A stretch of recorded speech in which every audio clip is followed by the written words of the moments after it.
We have a pregame interview with Braylon Johnson, who had a remarkable game last week against Mingus with 149 rushing yards and 3 touchdowns. So let's take a break here. After the break, we'll hear from Braylon Johnson in our pregame interview. We'll be back right after this. It's Badger time, folks. This is Steve Blair, Prescott High School alumni. I'm passionate about Badger football and the love of this great community. I'm also passionate about my business, Blind Brothers of Arizona, the Originals. I truly love making homes more beautiful with the best shutters, shades, and blinds. We come to you with samples and do all the measuring and installation ourselves. We've been around for 40 years, and your satisfaction is always guaranteed. So call us today for a free estimate, 776-1845. Blind Brothers Arizona, the Originals, with Arizona in our name. Go Badgers! I'm here with running back Braylon Johnson, and Braylon, well, last week a great win over Mingus, and tonight definitely a pretty big challenge here against Mojave at Mojave. So your thoughts on what it's going to take to beat the Thunderbirds? You know, we're just going to have to do what we did last week, and that's, work as a team and overcome all adversity that we're faced with, and really stick to our game plan and just follow our linemen. So what are some of the really big strengths that Mojave is going to bring to the table here tonight? I heard their quarterback's really good. They have a really good quarterback. I think a couple really big defensive players, so we're going to have to be able to work around that. All right, well, Braylon, I want to thank you very much for joining us here on the pregame show, and best of luck to you and the rest of the Badgers tonight. Thank you, Joe.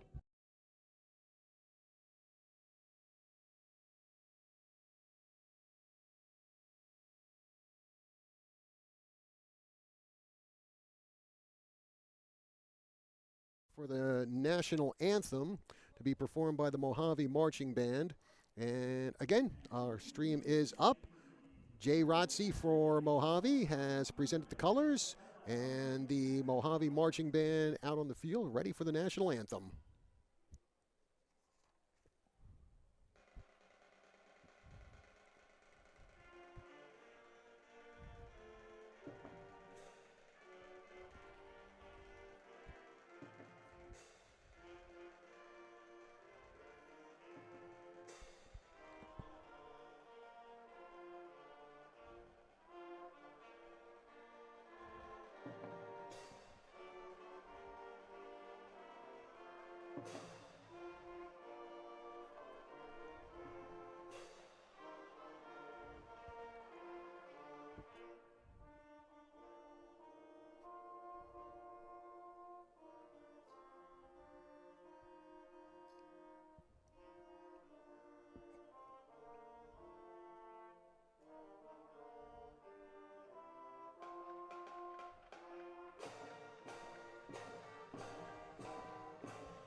National anthem performed by the Mojave Marching Band. And, well, folks, what's the weather going to be like here in Bullhead City?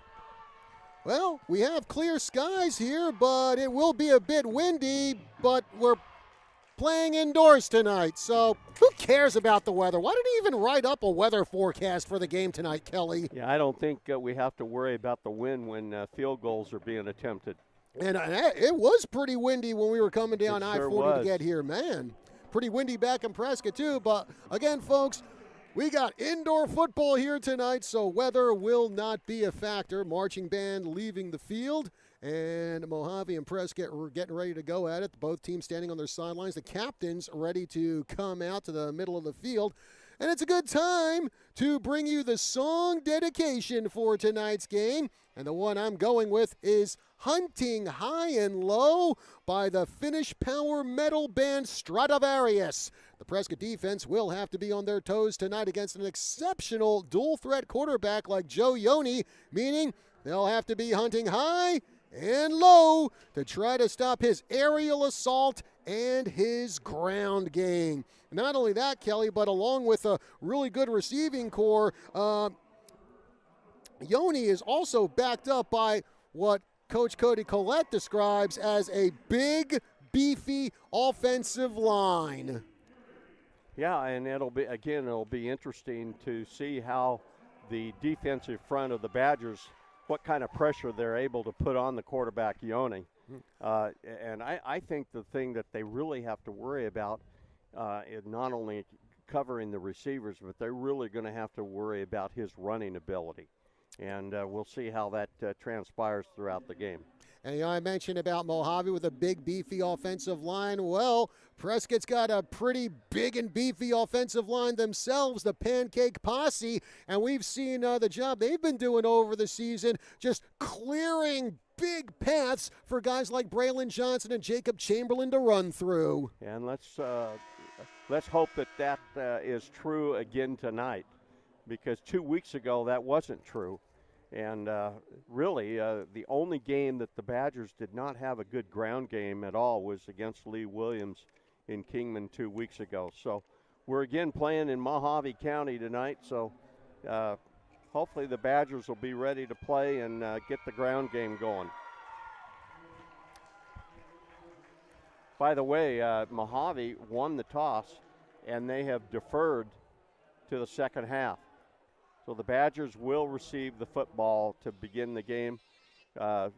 Mojave will be kicking off, going from our left to our right. And again, Kelly, it's always the case, I think, in any sport with any team, but I think Prescott especially really needs to get off strong early, especially coming off a big win like they had last week against Mingus. We've heard Coach Collette in the past talk about how sometimes it can be a trap. You come off a really big, dominating, convincing win, and then the next week you kind of falter a little. You kind of come out flat. Hopefully the Badgers learned that lesson when we were up over at Lee Williams a couple weeks ago, and I'm sure Coach Collette and his coaching staff have reminded them of that game. Oh, no doubt about it. The Badgers, even though the Badgers lost that region game 2 weeks ago, the Badgers, as we've mentioned before, have a lot to still play for during the year. All right, well, the Badgers, they're in their white road uniforms. Mojave, they're in the green jerseys with the white uniforms. Mojave, they will be moving left to right across your radio dial or across your screen. And yes, folks, we do have our stream back up, so we are good to go in all aspects of broadcasting this game here on KYCA, 1490 AM, 103.5 FM, KYCA, Prescott, Arizona, USA.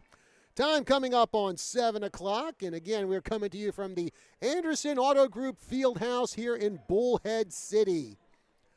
Facility built about maybe, 4, 5, 6 years ago or something, but a very nice facility. Towards the end of 2019 is when I think this place opened. Yeah. And here comes the kick, and we are underway.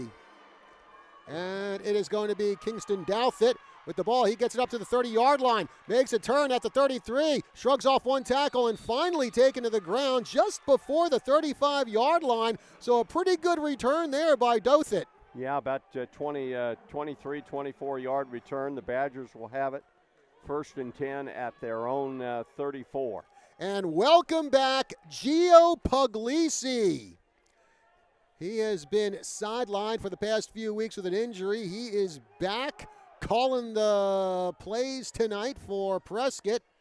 Actually, it looks like we're going to, from what I understand from the coaching staff, looks like we're going to be going back and forth, a platoon situation, if you will, between Puglisi and Hefferon. Geostorm from the gun.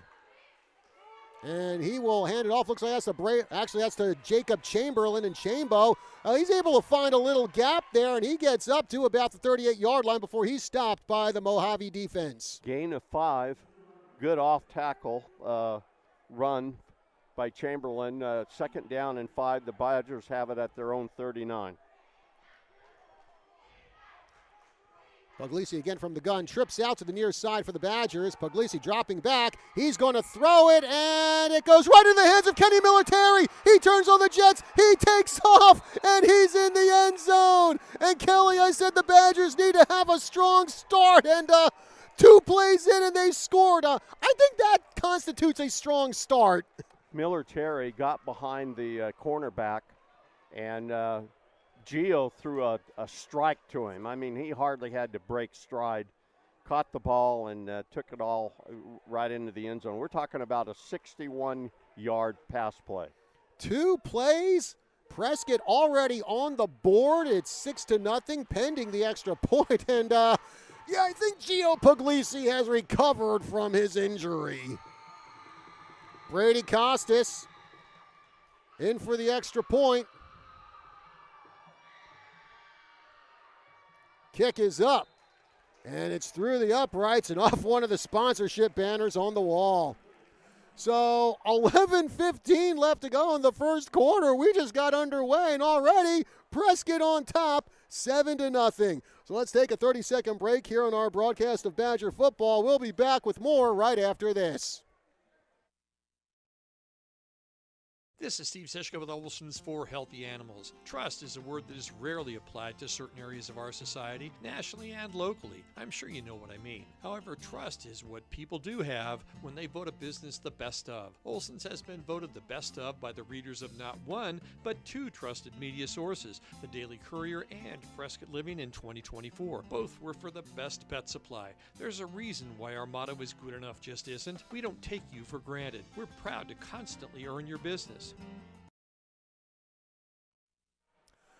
And we're back here at the Anderson Fieldhouse in Bullhead City. John Russ, Kelly Court is with you. And 45 seconds into the game. And Kelly, I think I might have my first play for the highlight package on our website.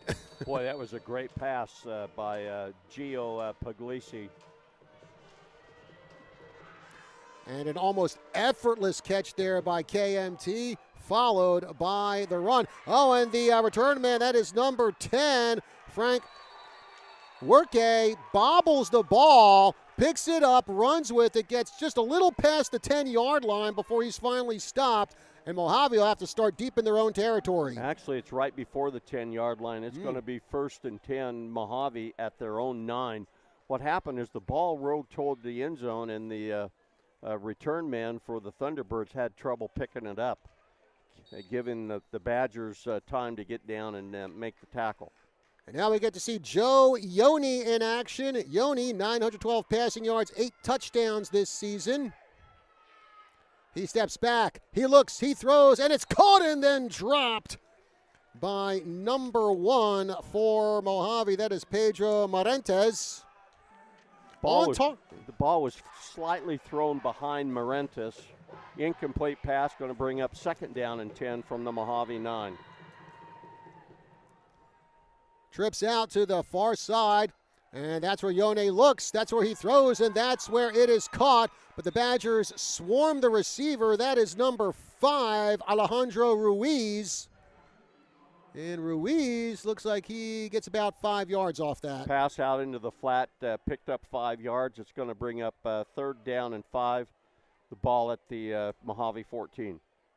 And now they're going to run with it, and looks like the back runs right into Gunnar Parra, who takes him down big time, and I believe that was Jeremiah Huerte Perez. Yeah, no gain on the play. It's going to bring up 4th down and 5, and the Thunderbirds are going to have to punt to the Badgers. By the way, Gunnar Parra, he will be our senior spotlight tonight at halftime. So 3 and out go the Thunderbirds. Here comes the punt. It's almost straight up in the air, and it gets caught by one of the assistant coaches for Mojave on the sidelines at about the 35-yard line. Yeah, the punt came off the punter's side of the foot. Ball went out of bounds at the 35-yard line of Mojave. So the Badgers will have excellent field positions starting this 2nd possession. Gio Puglisi back out at quarterback. And he's got Jacob Chamberlain behind him, receivers out to either side, and we're actually going to get a timeout here with 10:06 left to go in the first quarter. Timeout Mojave. 7-0 the score, Prescott on top. While we got this timeout, folks, I want to remind you that Prescott Badger football is sponsored by Blind Brothers Arizona and Badger alum Steve Blair, offering premier window treatments in northern Arizona since 1979. Also, Prescott Badger football sponsored by Exceptional Community Hospital, Prescott's newest state-of-the-art hospital and 24/7 emergency service on Highway 69. Your community, your hospital. So barely 2 minutes into the first quarter, and already Mojave burns a timeout. Prescott will have the ball at the Thunderbird 35-yard line. Badgers in their first drive took just 2 plays to get on the board. A 61-yard touchdown hookup, Puglisi to Kenny Miller-Terry.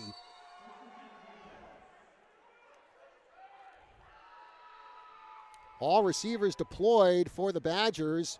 Puglisi dropping back. He throws it straight down the middle, right into the hands of Eli Allen. Allen wrapped up around the waist and dropped at around the 11-yard line. That's going to be good enough for a first down. Hit the tight end, John, going right down the middle of the field. We're talking about a 23-yard gain on the pass play. Badgers have it 1st and 10 at the Mojave 12. Now Jacob Chamberlain standing right behind Puglisi. He gives the ball to Chamberlain. He finds a big hole up the middle and then gets stopped by the Mojave defense, and it looks like that was number 32, Deegan Perry, with the tackle. Big hole opened up on the right side of the line.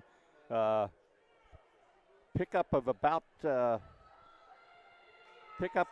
6, so it's going to bring a 2nd down and 4. Puglisi again hands off to Chamberlain. Chamberlain finds a gap up the middle. Oh, and he fumbles the ball in the end zone. Was it a fumble, or had he already crossed? I think he might have broken the plane.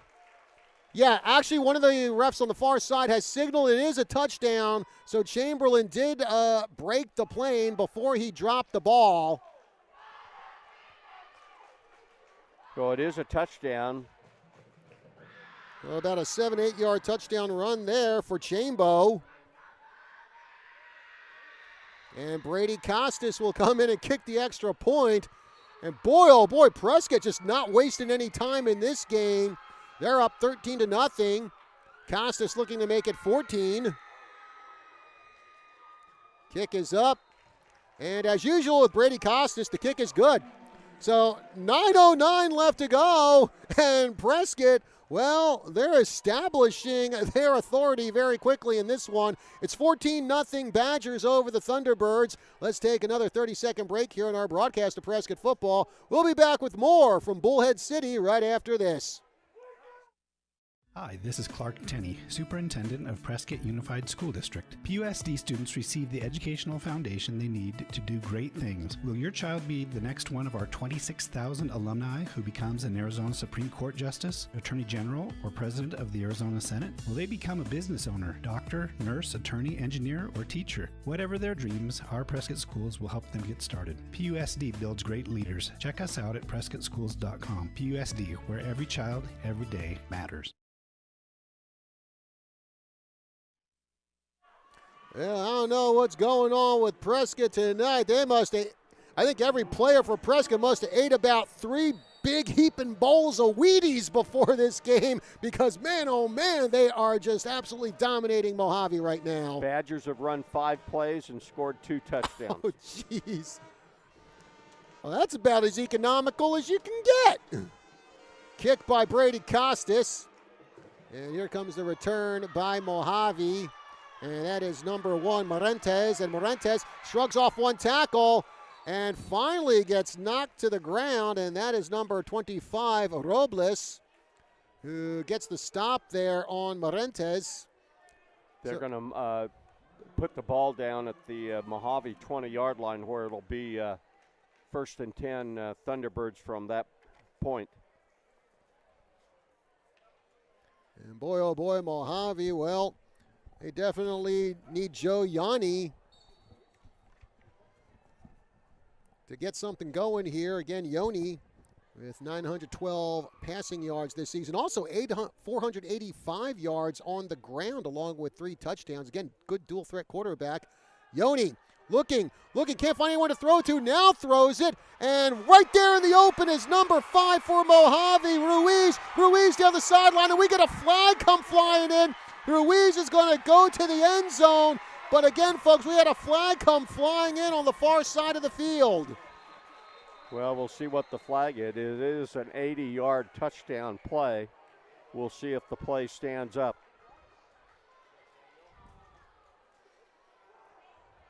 And the White Hat heading out to midfield here. We did get to see a little bit of the ability of Yoni being able to throw the football on that play. And I think this might be against Mojave because their head coach, and that is Rudy Olvera. Going to be a block in the back against Mojave. Yeah, and Coach Olvera, he definitely has a lot of words to say to one of the officials down there. And I don't think they're very pleasant words. Definitely not happy with the call. It is going to be 1st and 10, Mojave at their own 40-yard line.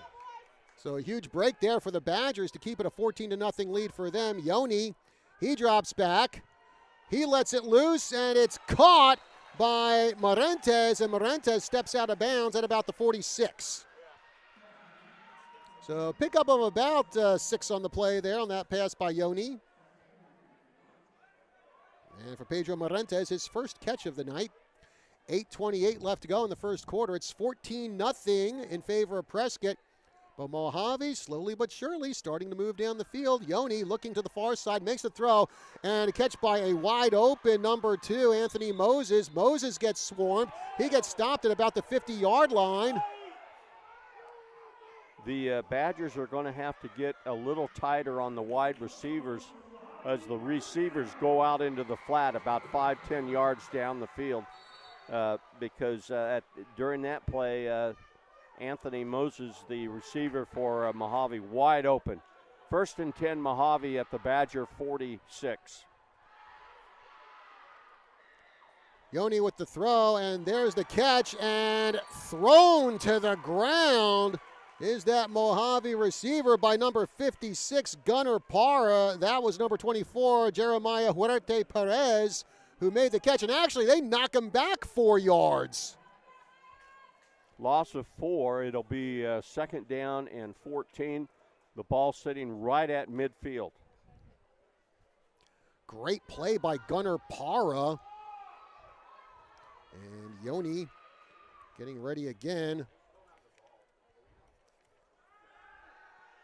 Yoni looking, now throws it right down the middle and hitting a wide open number 4, Nathaniel Villarreal for another Mojave first down. Going to be about a 24-yard pass play. Ball is sitting at the Badger 26-yard line. 1st and 10, Thunderbirds. And I think now we're seeing just how dangerous Joe Yoni is. Somehow the Badgers need to put more pressure on him. He's getting all kinds of time to throw.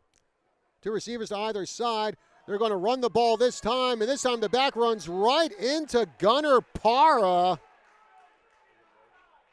And it looks like that was David Zendejas who ran the ball there for Prescott. But again, ran it right into Gunnar Parra. Parra with 39 tackles so far this season. Gain of about 3. Yoni dropping back. Throws it, and it's caught, and running it out of bounds is number 4, Nathaniel Villarreal. That's going to be another Mojave first down. And right now, Prescott has no solution to this passing game by Joe Yoni. Mojave has the ball at the Badger 4-yard line, 1st and goal. 2 big pass plays there to Villarreal. 2 receivers deployed to either side. And we've got Huerte Perez. Going to be a 5-yard motion penalty against the Thunderbirds here. So that's going to bring the ball back to the 9-yard line where it'll be, again, 1st and goal for the Thunderbirds. And I'll tell you what, Prescott came out a house of fire here. 2 quick touchdowns. It looked like they were dominating this game, but Joe Yoni and the Thunderbirds are like, excuse me, guys, but we're still in this one. Well, we're seeing the quarterback for the Thunderbirds live up to what we've heard about him. Mm-hmm. So here we go. 1st and goal from the 9-yard line. Yoni steps back. He throws it right down the middle and overthrows his intended receiver, and that was Pedro Marentes. Marentes actually got clocked there by number 22, and that is Elliot Whalen. Yeah, Marentes went downfield, broke into the end zone, and the ball was slightly thrown over his head. And one of the reasons the Badgers had a decent pass rush on that play. So 2nd down and goal from the Badger 9. Yoni from the gun.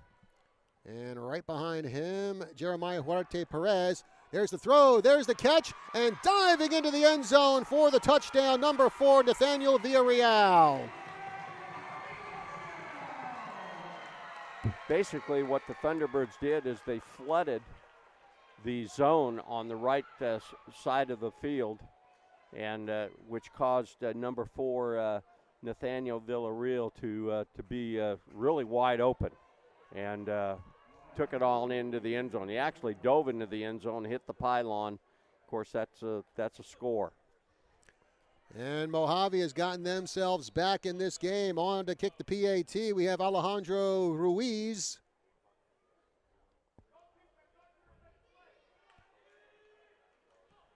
Kick is up, it is good, and it lands in the stands, actually.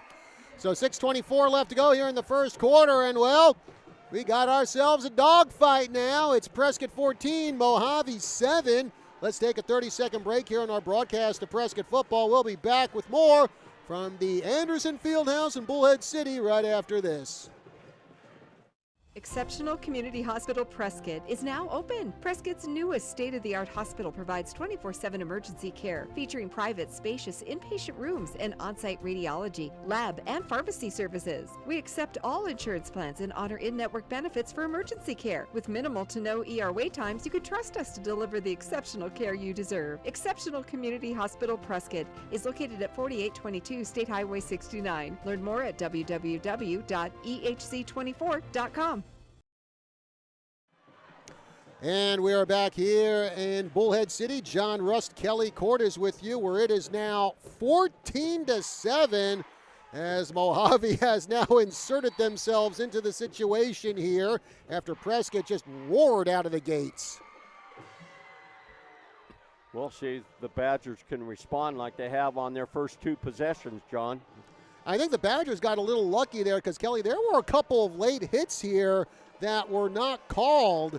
I don't know how long that's going to go, as here's Kingston Douthit coming up to the 20-yard line. He makes a turn, still on his feet, now at the 23, and he is taken down. Number 6, Jacob Rivas, in on the tackle there. This isn't the only football going on involving our local teams tonight. Bradshaw Mountain, they're back in the Tri-City area, taking on Flagstaff. Chino Valley, they are down in Phoenix tonight, taking on Brigade Catholic. Badgers will start this drive at their own 23-yard line, 1st and 10.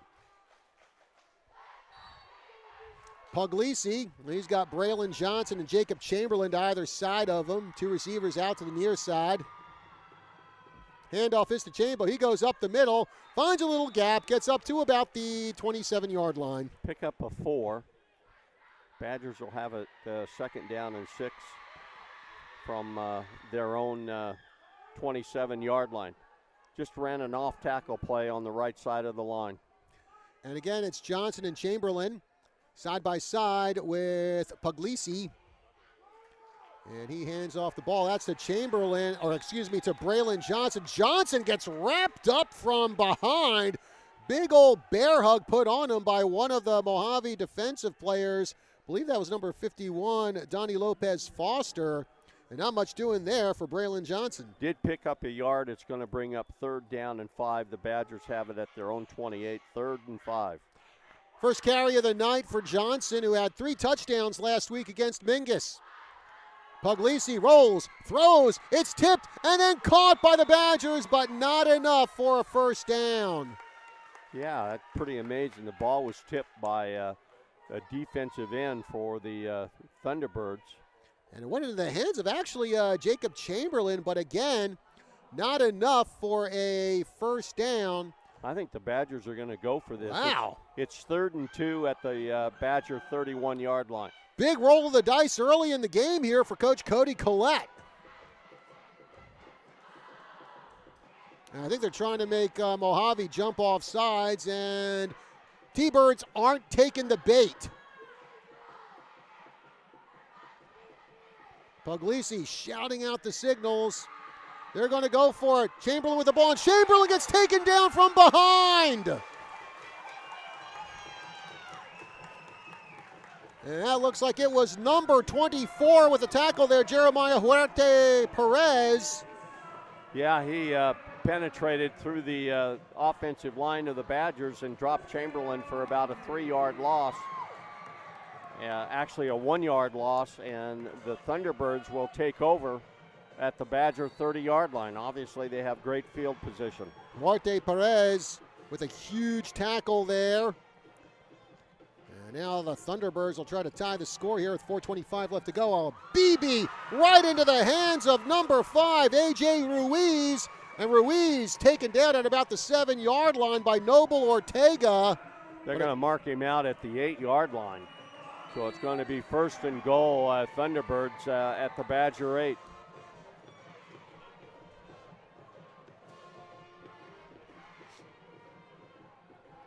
Yoni, low snap. He drops back under a little bit of pressure. Now he's going to run it himself, and he's got a lot of room there, and the Badger is able to knock him out of bounds at about the 1-yard line. Gunnar Parr and Noble Ortega in on the tackle. They're going to mark him out at the 2. So it's going to be a pickup of 6 yards for Joe Yoni. Going to be second down and goal at the Badger 2. 3:40 left to go here in the first quarter. 14-7, Badgers on top. And here comes the push by the O-line. Yoni with the ball, and Yoni across the line into the end zone for the score. Ran a quarterback sneak. He did have help from some of his offensive linemen. And this ball game's now a 14-13 game with the extra point pending. And for Yoni, that is his 4th rushing touchdown of the season for the Thunderbirds. A.J. Ruiz for the extra point. Low snap, kick is up. It is good. So at 3:31 left to go here in the first quarter, well, Thunderbirds are definitely go. We are tied up 14-14. We'll take a break, and we'll be back with more right after this. Prescott True Value Hardware, where we believe behind every project is a true value. Hi, I'm Suzanne Springer. There's a reason we have this slogan, because it's true. Over the years, Prescott True Value has become so much more than just a great hardware store with full-service hardware, paint, tools, outdoor living, barbecues, and don't forget the kitchen shop. We are committed to making sure you find what you want and know what to do with it. We're living the slogan here at Prescott True Value on Miller Valley Road, where we believe behind every project is a true value. Go Badgers! And we are back here at the Anderson Fieldhouse in Bullhead City. John Rust and Kelly Court is with you. By the way, we got an update from over in Prescott Valley. Bradshaw Mountain over Flagstaff, 14-0 in the first quarter. Here in the first quarter, before our eyes, it is 14-14 after Joe Yoni, with the quarterback keeper for TD, ties the score. Douthit catches it on the hop. He gets it up to the 20. Down the sideline. Oh, we got a flag on the play. As Douthit. Oh, boy, and a big shove there. Douthit and number 18, Chris Cervantes. They get into it. Cervantes with a big. And now we get a flag.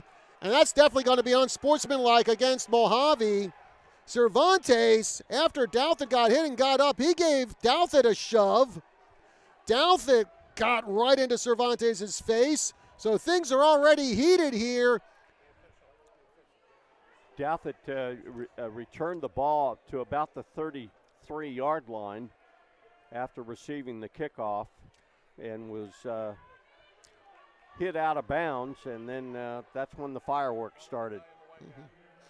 Let's see what's going to happen here. The official's about to give us a signal. And there was a flag that came in prior to that.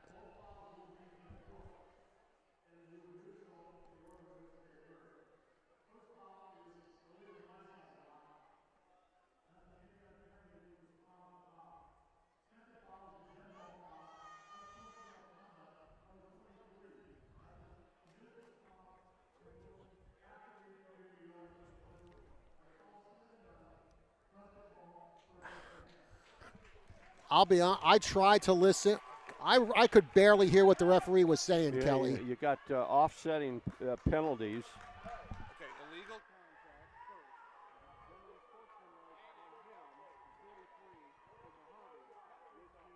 first. Yeah.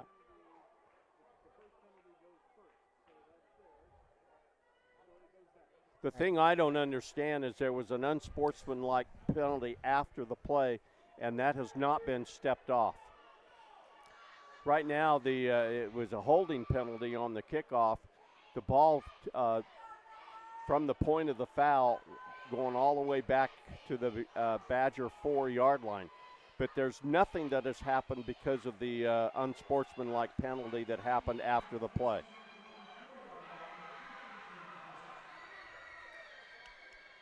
Well, this is a mystery to me now. They must have waved that off. So the Badgers started deep in their own territory. I think the unsportsmanlike would take precedence. And there's the give. And running back runs right into one of those big Mojave defensive players. Number 61 for the Thunderbirds made the play. And I don't have 61 on my roster, John. Pick up. Was it 51? Was it 51? Probably Donnie Lopez Yeah, Foster. you're right. My eyesight's not very good. 1 yard gain. It's going to be a 2nd down and 9 from the Badger 5. There's a throw by Puglisi. It's caught by Kenny Military. He slips away from a couple of tackles, actually runs into his own guy.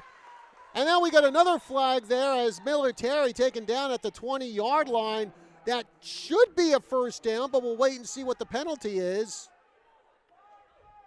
The line judge threw the penalty. We'll see what the indication is.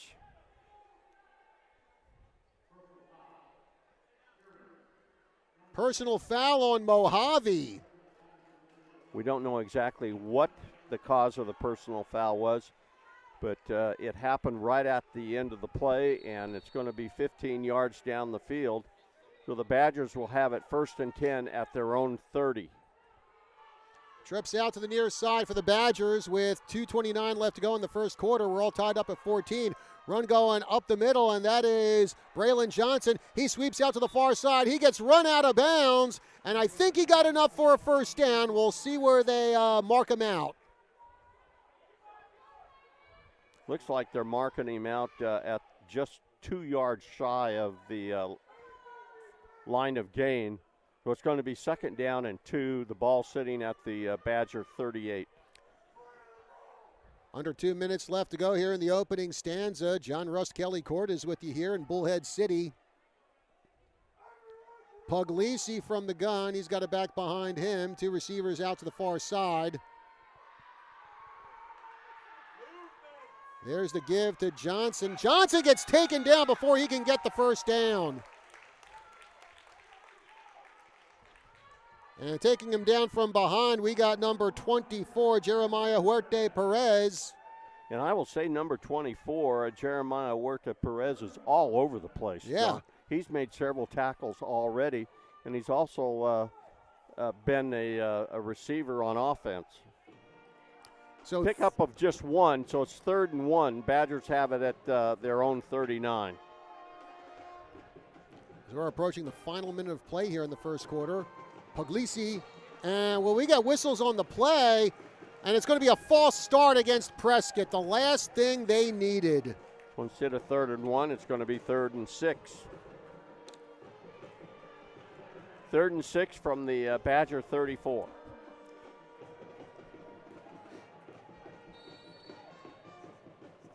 Our score 14-14 as the Badgers trying to get that first down, keep this drive alive. Carter Cachette in its center. Snaps the ball. Puglisi hurls it downfield, and we're going to get pass interference there as Kenny Miller-Terry got yanked on by Pedro Marentes. By the way, if Marentes does not hold on to Miller-Terry's jersey, Miller-Terry catches the ball and goes for a touchdown. That penalty actually prevented a touchdown. So one of those, maybe it's a good penalty. Well, we'll see at the end of this drive. Is it a good penalty, or did they delay the inevitable? Either way, Badgers now 1st and 10 from their own 48-yard line.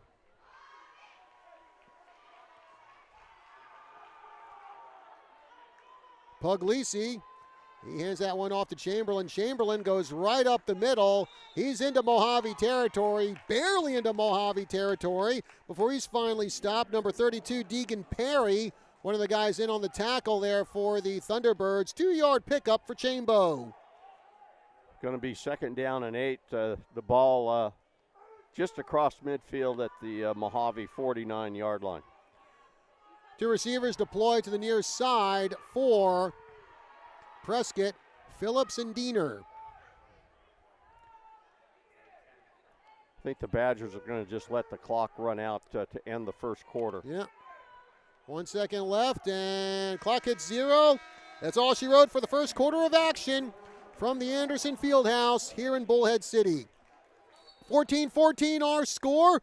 We get you ready for the second quarter. We will take a break, and when we come back, quarter number 2 here between the Badgers and the Thunderbirds. We'll be back with more right after this.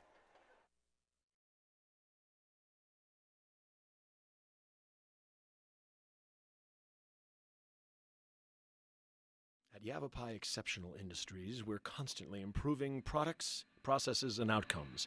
And now, good people of the Central Highlands, we're bringing on drone surveillance. Drone surveillance of your backyard. And if you're not outfitted with patio furniture made at Yavapai Exceptional Industries, well, get with the program, people. YEIWorks.com. Place your order now and book a tour while you're at it. It'll make your day. Back here for quarter number 2 between the Badgers and the Thunderbirds. John Rust and Kelly Cordes with you. It's going to be 2nd and 8 from the Mojave 49-yard line.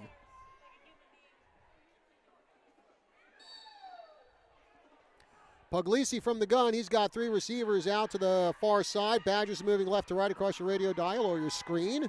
Puglisi hurls that one downfield and just out of reach of Kenny Miller-Terry, who was double-teamed.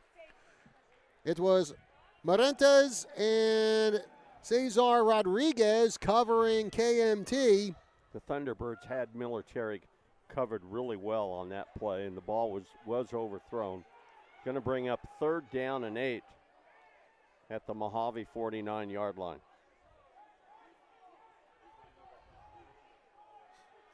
Two receivers out to the far side for the Badgers. Puglisi hands it off to Chamberlain. Chamberlain up the middle. Chamberlain gets taken down from behind by number 64, Noah Anaya. Going to be a pickup of about 5. It's going to bring up 4th down and 3. I would be surprised if the Badgers don't go for this. 4th down and 3. The ball sitting at the Mojave 44-yard line. Looks like Kenny Miller-Terry going to go out to the near side for Prescott. He'll be joined by Eli Allen. Puglisi standing almost at midfield with Jacob Chamberlain next to him. Also 2 receivers out to the far side for the Badgers. Puglisi looks, throws, and I think that ball got deflected by Mojave. Incomplete pass, and the Thunderbirds will take over on downs. Yeah, that ball was deflected by number 55, Gavin Holmes of the Thunderbirds. And the Thunderbirds have stopped the Badgers on 3 consecutive possessions. Mojave will take over on downs at their own 44-yard line. Let's see if the Badgers can stop the Mojave passing game, John. Well, the Badgers, after just coming out strong in their first 2 drives, and now their offense has been mired in quicksand. Yoni with the throw. Making the catch is Marentes, and Marentes gets stopped at about the 48-yard line. Looks like that's number 50, Menno Dow, in on the tackle. Again, we have a flag. Actually, Kelly, I think we got a flag on the play. Oh, we do. Face mask against the Badgers. It's going to be a 15-yard penalty from the spot of the foul. Is this going to be one of those penalty-filled games? So that's going to be a 15-yard penalty. The Thunderbirds have the ball 1st and 10 at the Badger 38-yard line.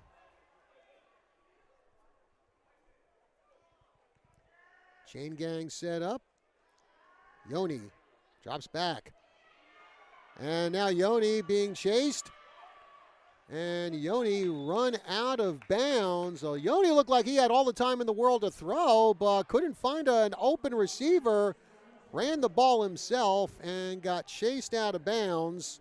Easton Shy in pursuit of Yoni, who picked up about 3 yards. Going to be 2nd down 7, the ball sitting right at the Badger 35-yard line.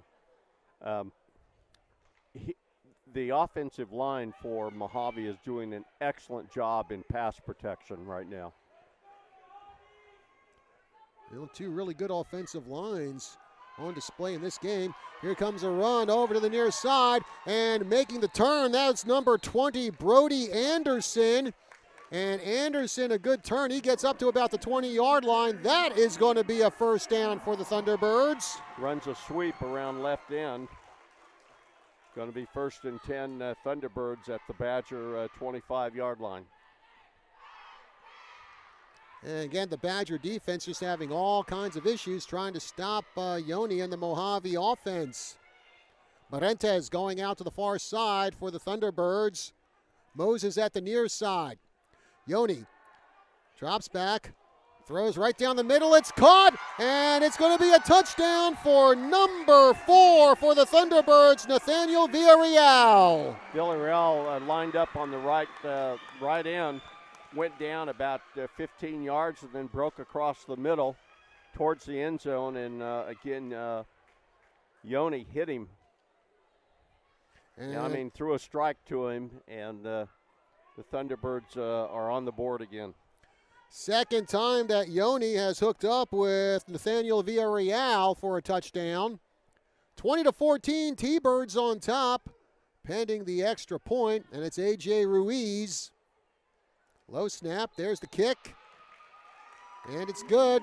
10:25 left to go here in the second quarter, and the Thunderbirds have come back with 21 unanswered points, and it's now 21-14, Mojave over Prescott.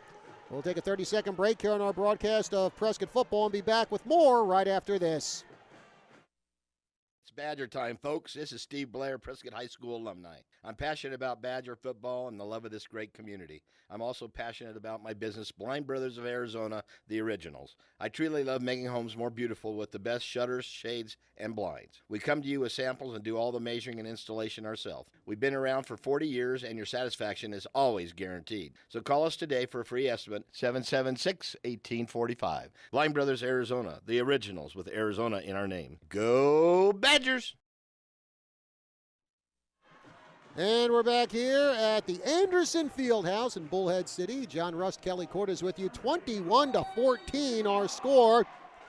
Joe Yoni putting the Thunderbirds on top with his second touchdown pass of the night. Let's see what the Badgers can do to answer this. Badgers have not had a sustained scoring drive since the middle of the first quarter. Ruiz up to the ball. High kick over to the far side, and here comes the return for Prescott. Pitch to Kenny Miller-Terry, and KMT finds a little gap there. He sweeps out to the far side, and he is hurled out of bounds. Grabbed from behind, and Kenny Miller-Terry just absolutely flung into the ground. Badgers will start on this drive, 1st and 10 at their own 26. I'll tell you what, for the first time Prescott and Mojave have faced off in many years, this game has had quite a bit of heat between the two sides. Yeah, obviously people are motivated on both sides of the ball. Kind of gnashing of teeth you'd expect from a Prescott Mingus or Prescott Bradshaw game. But like I said, it's been quite a few years since Prescott and Mojave have squared off. Trace Overton is the quarterback. Ugh. Yeah, we get another penalty, false start against Prescott. Man, how many penalties have we had in this game already? So the Badgers are going to have it 1st and 15 at their own 21. By the way, Kelly, that's my first pencil throw of the night. I'm sure Lou Benetton is listening to us, and he wants to make sure he keeps track of my pencil throws. Again, Trace Overton, the quarterback. Phil, oh, jeez, come on. Going to be another false start on the Badgers. So now it's going to be 1st and 20. Ball all the way back at the Badger 16-yard line. 3 receivers out to the far side for Prescott. Phillips in motion. And there's the give. No, Overton keeps the ball. He's got wide open spaces there on the near side, and he gets tripped up by Morentes. And I think Morentes had a couple of parting words there for Overton after he tripped him up. Picked up about 7 yards, though, as Overton just kept the ball and went around right in. It's going to bring up 2nd down and 13. The ball sitting at the Badger 23. 2 receivers out to the near side. 1 receiver deployed way over to the far side for Prescott. Chambo in motion. We're going to have another false start. 3rd false start on this possession so far. Why? Just why? All right. So it's going to bring up 2nd and about 17.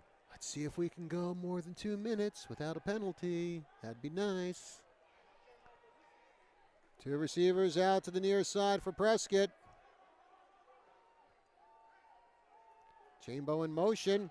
Overton drops back. He's under pressure. He avoids 1 tackle. Throws it. Low throw. Chamberlain can't handle it. Yeah, as Overton was being rushed by a defensive end, he threw it. Got rid of it just in time, but it was a low throw, and the pass fell incomplete. I believe that was Deegan Perry on the pursuit there.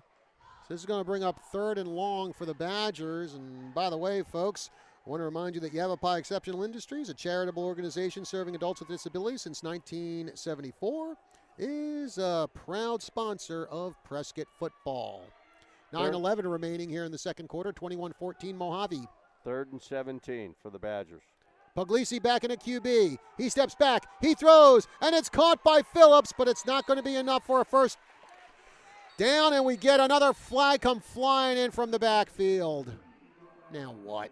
Normally where that flag is thrown, it's a holding penalty. Personal foul. Roughing the passer. Roughing the passer against Mojave. Wow. So a penalty that goes against Prescott. I was wrong in my assumption. Well, do I have to bring up the whole old saying about assuming, Kelly, or should I not be? Or should I be a little more polite? Yeah. 15-yard penalty. Well, now the Badgers have a first down, and that brings them almost up to midfield with 9:03 left to go in the second quarter. 21-14 Mojave. And we'll see if Prescott can make anything of this. Trips out to the near side for the Badgers. Phillips in motion. The give is to Chamberlain. He finds a big gap up the middle. He's still on his feet and finally dragged down at the 35-yard line. A huge gain there by Chambo.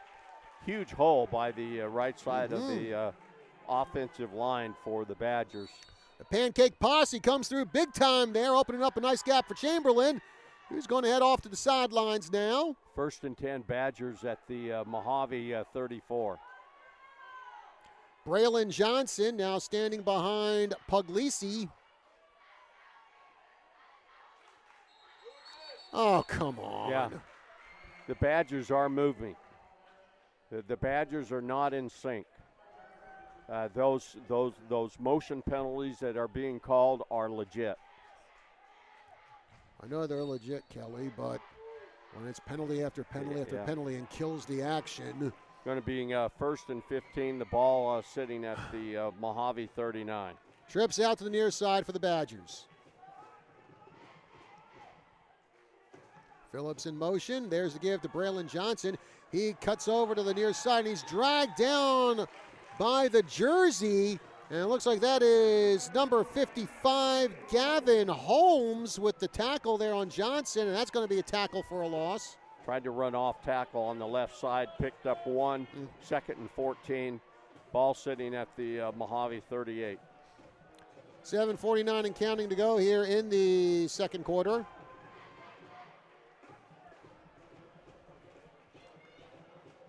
Puglisi throws, catch by caught and dropped by KMT.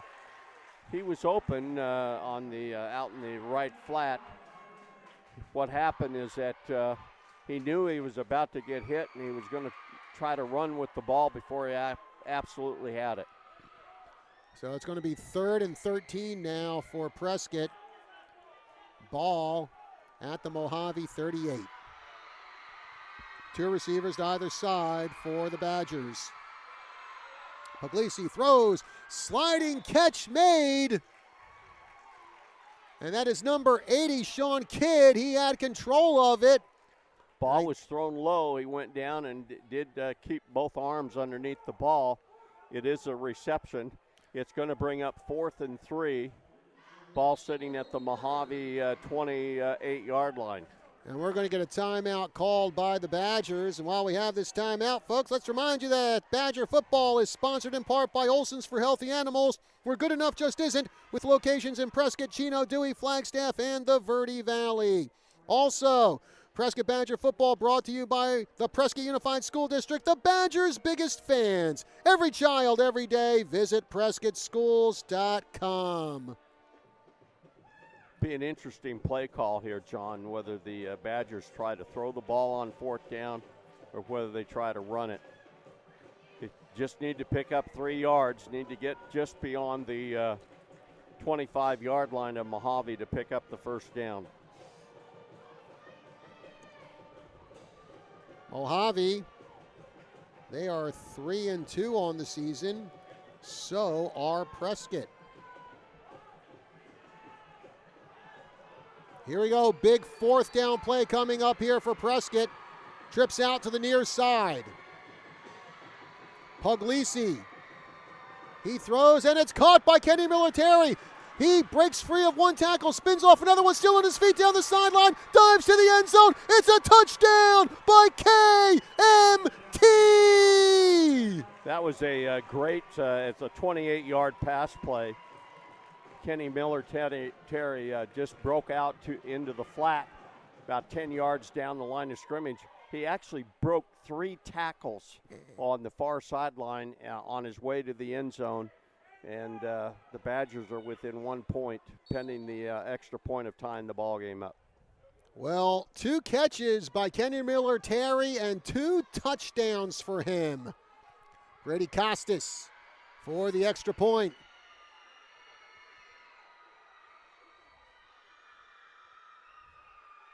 Kick is up, and it is good.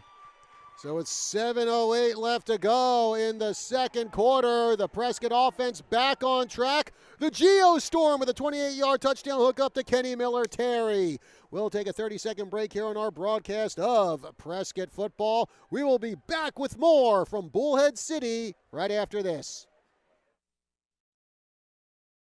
This is Steve Sishka with Olson's for Healthy Animals. Trust is a word that is rarely applied to certain areas of our society, nationally and locally. I'm sure you know what I mean. However, trust is what people do have when they vote a business the best of. Olson's has been voted the best of by the readers of not one, but two trusted media sources, the Daily Courier and Prescott Living in 2024. Both were for the best pet supply. There's a reason why our motto is good enough just isn't. We don't take you for granted. We're proud to constantly earn your business. Well, definitely no one-sided game here tonight in Bullhead City.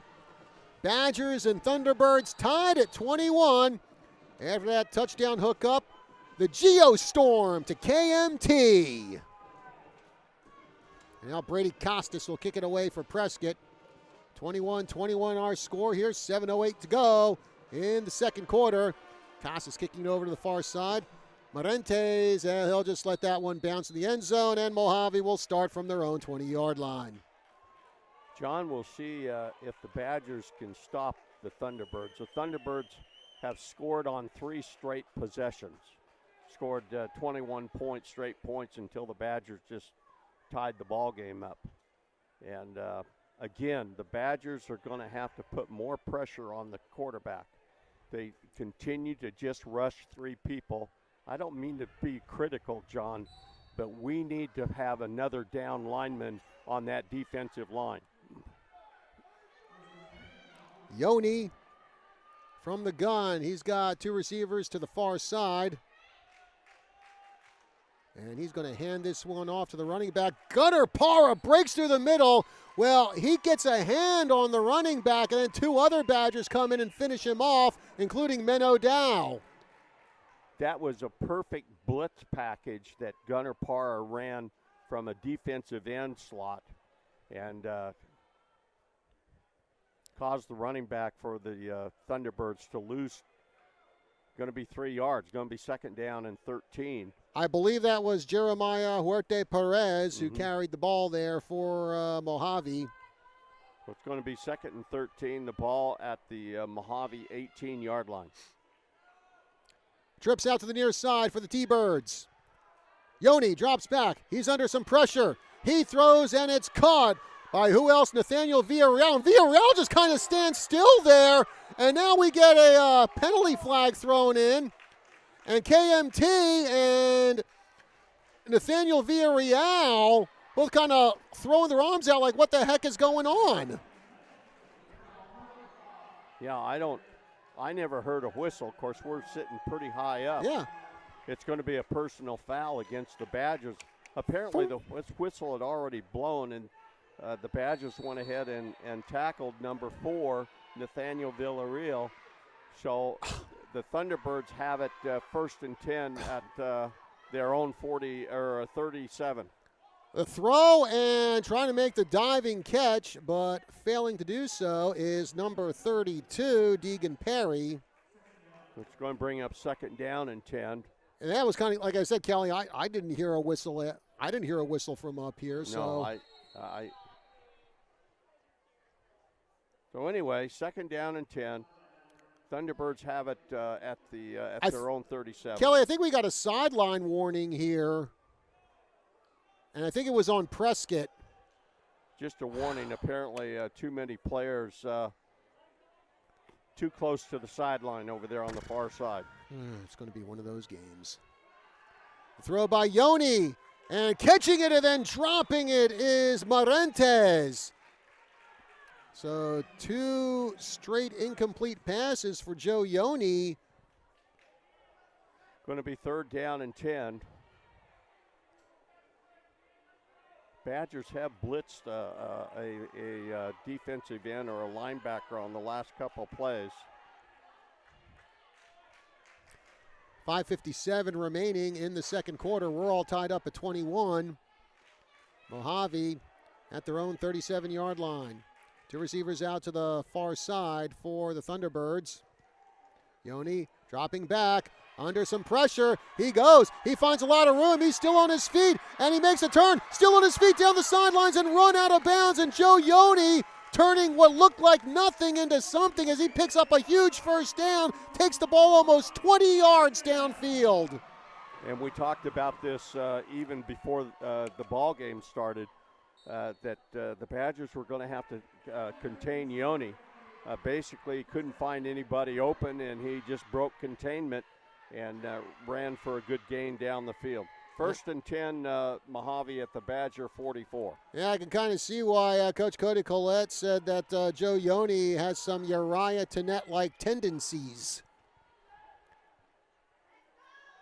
Yoni from the gun. Flips it over to number 20, Brody Anderson. And Anderson putting his head down. And then he goes down to the ground. Kenny Miller-Terry in on the tackle. Along with, looks like that is number 56, Gunnar Parra, too. Just a pitch by the quarterback to the running back going around right in. Picked up 3 yards. It's going to be 2nd down and 7. The ball sitting at the Badger 41. Trips out to the near side for the Thunderbirds.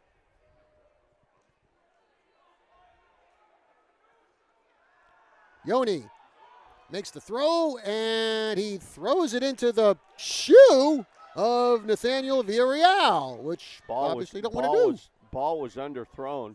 Again, the Badgers only rushed 3 that time. Yoni had plenty of time to throw. So it is going to bring up 3rd down and 7.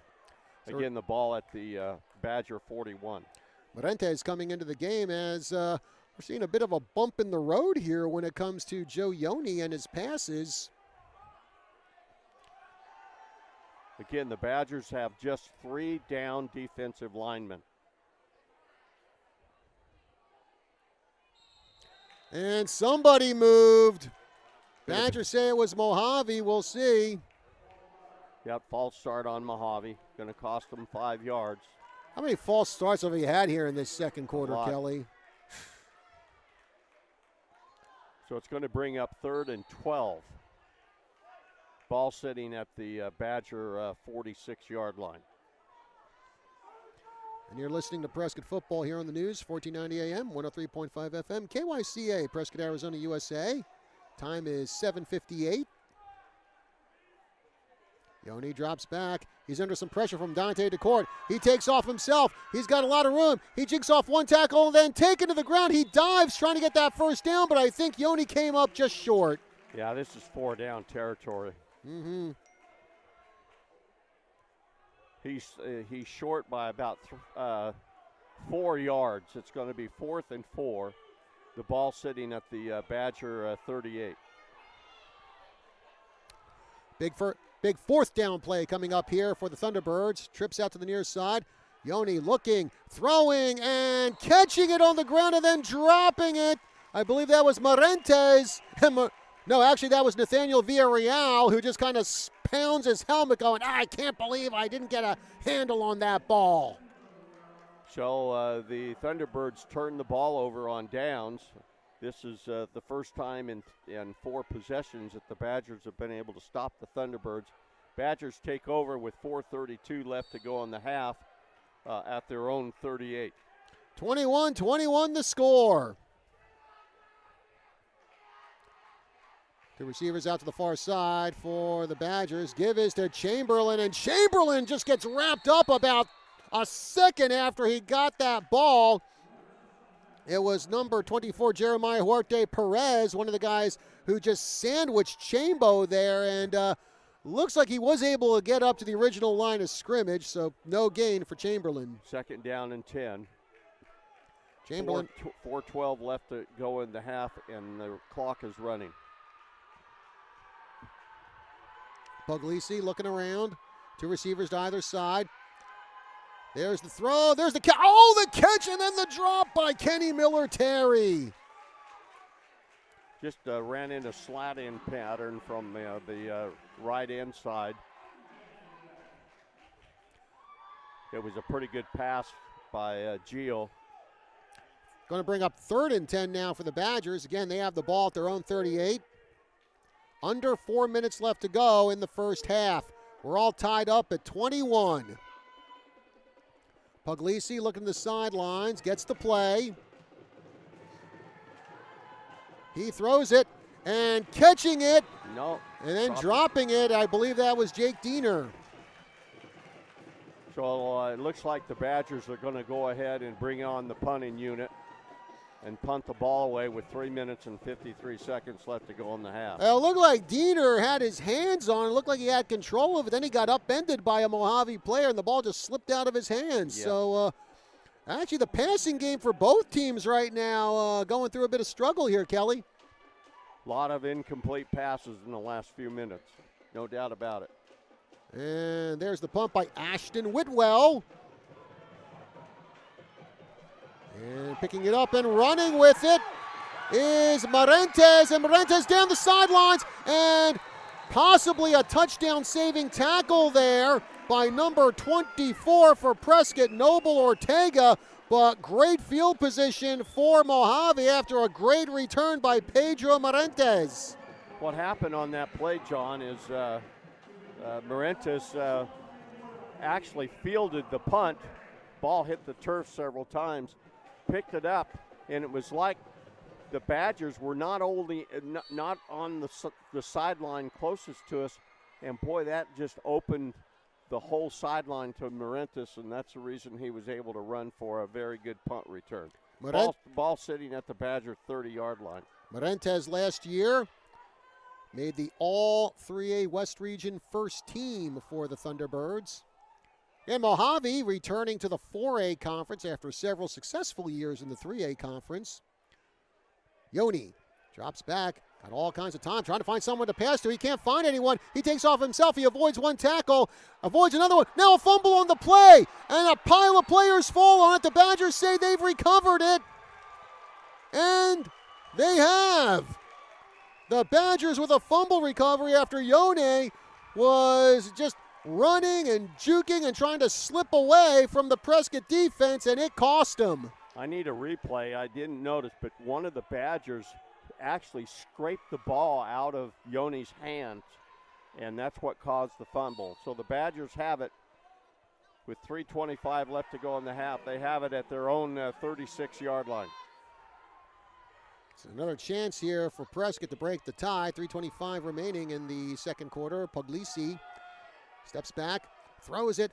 Oh, a catch and a drop by Nick Phillips, and another incompletion. It's just concentration. You try people trying to run with the ball before they actually have it, watching the ball come right into their hands before they think about turning and running. Second down, 10. Badgers have it at their own 36. Two receivers out to the near side for the Badgers. Puglisi. They give the ball to Chamberlain. Chamberlain going up the middle. He shrugs off one tackle. He gets past the 40-yard line, and it looks like that was number 32, Deegan Perry. It was Braylon Johnson with the run. Pick up a 5, going to be 3rd down and 5. Braylon Johnson just 5 carries tonight for 16 yards.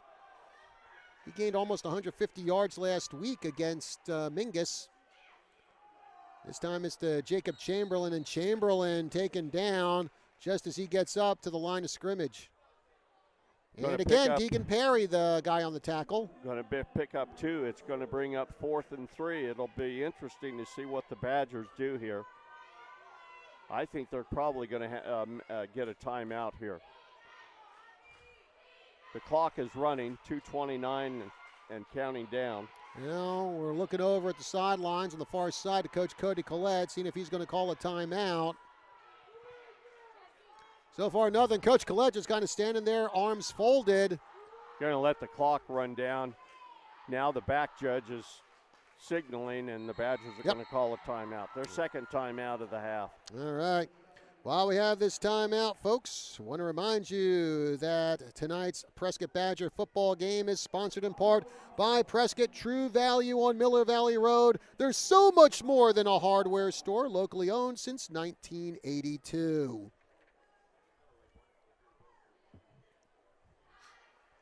And don't forget, we got our halftime show coming up. We will have Gunnar Para as our senior spotlight. Also, for our halftime interview, we've got Conrad Kleinman and Audrey Delaney of the Prescott Cross Country team, as we continue to give you all kinds of updates on the other sports teams at Prescott High School, many of them doing very well. All right, John, do you think the Badgers are going to go for it here? It certainly does look that way. Yeah. Again, 4th down and 3. The ball sitting at the Badger 43. Trips out to the near side for Prescott. Puglisi from the gun. He steps back under pressure, throws it, and caught by Kenny Military. KMT down the sideline at the 20, at the 10, into the end zone for the touchdown, and a flag comes in after KMT gets into the end zone. Yeah, I wonder what the flag is about. But that flag came in after Kenny Military was in, so that touchdown ought to count. But yeah, you're right, Kelly. That was a great pass by Giovanni Puglisi.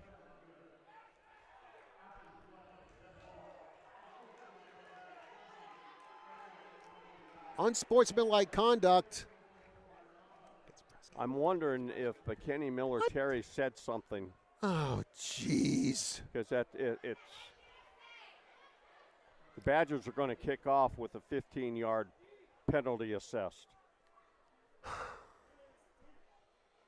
Well, either way, the touchdown does count. So who knows what that was? I didn't see any fisticuffs or. Neither did I didn't see any kind of Obviously, Military said something to draw the flag. Jeez. So both sides getting lined up here. Almost a 60-yard touchdown pass there. Gio Puglisi to Kenny Military. Here's the snap. There's the kick. And as usual, Brady Costas puts it between the uprights. And the Badgers go on top with under 2 minutes left to go here in the second quarter. It's 28-21 Prescott. Let's take a 30-second break. We'll be back with more from the Anderson Fieldhouse right after this. Exceptional Community Hospital Prescott is now open. Prescott's newest state-of-the-art hospital provides 24/7 emergency care, featuring private, spacious inpatient rooms and on-site radiology, lab, and pharmacy services. We accept all insurance plans and honor in-network benefits for emergency care. With minimal to no ER wait times, you can trust us to deliver the exceptional care you deserve. Exceptional Community Hospital Prescott is located at 4822 State Highway 69. Learn more at www.ehc24.com. And we're back here at the Anderson Fieldhouse in Bullhead City. John Russ Kelly Court is with you. Kenny Military with his 3rd touchdown catch of the night. And it's 28-21 in favor of Prescott. And as a result of the penalty, the Badgers are going to be kicking off from their own 25 instead of the 40. Gio Puglisi, 3 touchdown passes, 182 yards through the air as that one's going to roll out of bounds. And definitely give it up to the Gio Storm. He's been out since about week 2, week 3, and he's come back. Looks like he hasn't missed a beat, Kelly. Right. So the ball went out of bounds. Obviously, before it got to the goal line, I believe Mojave will start with the ball at their own 35. We'll see if that's the case here. So $1:56 left to go here in the first half.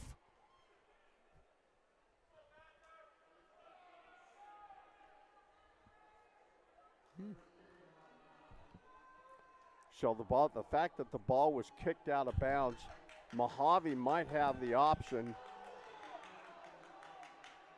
to have Prescott kick again. Let's see what the case is. The ball went out of bounds at about the 20-yard line. Wow, they're going to let Mojave start this drive at the 50. I'm not sure what the ruling is on that.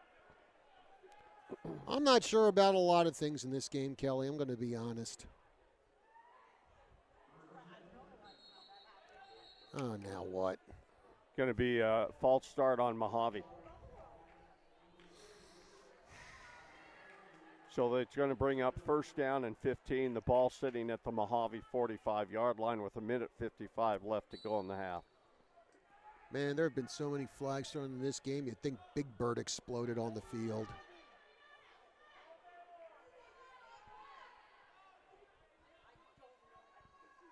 Yoni drops back, looks, throws, and this time it's caught. And running out of bounds, it's number 5, A.J. Ruiz. Actually picked up about 13 yards. It's going to bring up second down and 2. Ball sitting at the Badger 42.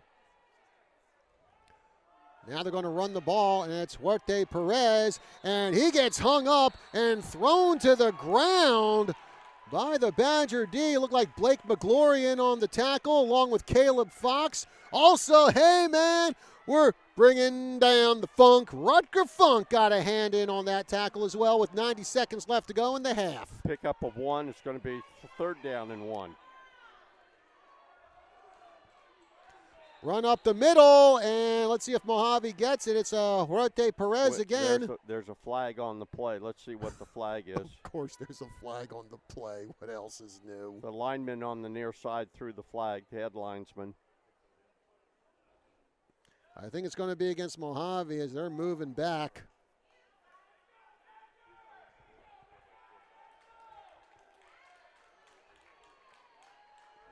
All of the Mojave players are moving back, and the referees are still talking it over.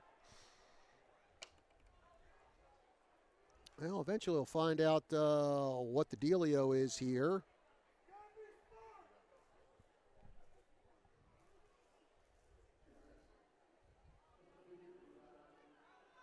It's a substitution infraction on Mojave.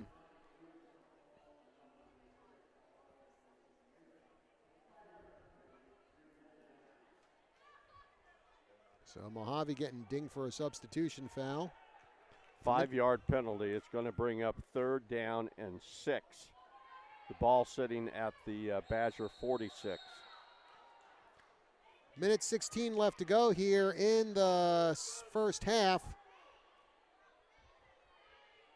Now the referee's talking to the Badger coaching staff.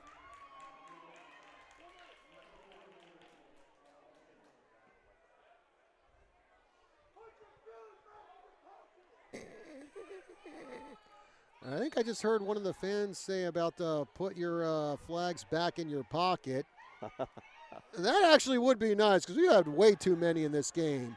Yoni, finds a huge hole. He's going to run out to the side, makes a turn. He's got the first down, then some. Now he's at the 25 and run out of bounds. Oh, man.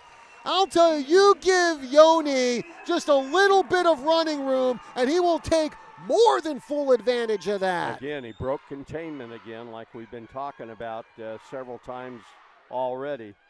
Couldn't find anybody open. He broke containment and ran the ball down to the Badger 23-yard line with 1:04 left to go in the half. 1st and 10, Thunderbirds.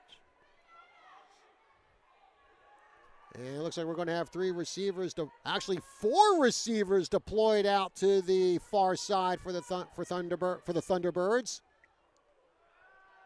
Yoni steps back, throws, and that throw comes up short to his intended target, Anthony Moses. And Anthony Moses was open. The ball was just underthrown, so it's going to bring up 2nd down and 10. With just under a minute, 59.9 seconds left to go in the first half. 3 receivers out to the far side. Huarte Perez standing next to Yoni. Yoni drops back. He throws it toward the end zone, and there's the catch, and into the end zone goes the receiver. I think that's Moses with it. No, actually, correction, that's number 5, A.J. Ruiz with a touchdown catch. And that ball was thrown right over number 5, Marco Capuzano, the defensive back for the Badgers. And the Thunderbirds are within a point of tying this ball game up, extra point pending.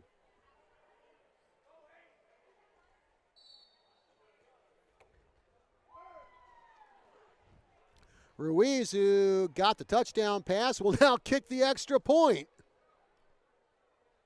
High snap, ball fumbled by number 4, Villarreal. He throws it up in the air, and it's, oh, and now we get a flag on the play, as it looks like number 5, Marco Campuzano, got in the way of the intended receiver. Going to be a pass interference penalty, and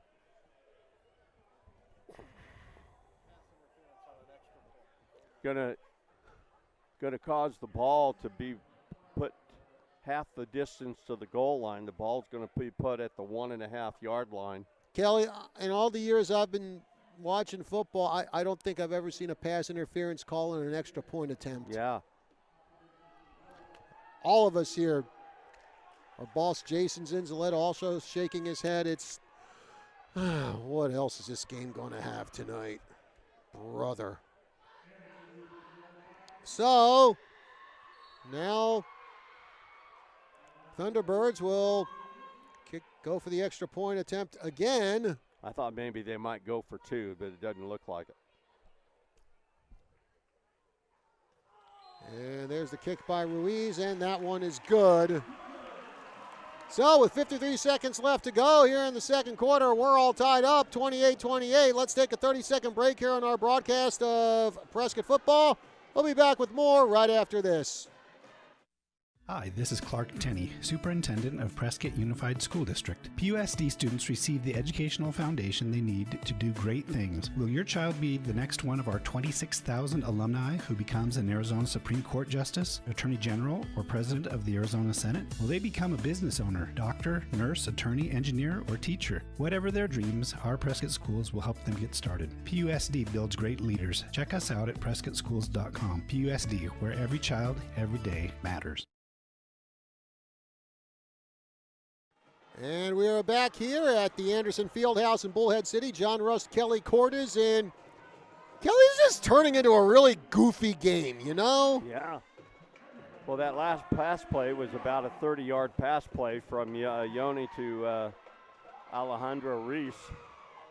And the ball was thrown right over the Badger defensive back, Marco Campuzano, for the touchdown. Another good throw by Yoni. And here comes the kick by Mojave. That ball's out of bounds. And 49 seconds left to go in what has been a very lengthy first half. A lot of penalties, a lot of incomplete passes, things happening that caused the clock to stop. That's why we're still in the second quarter.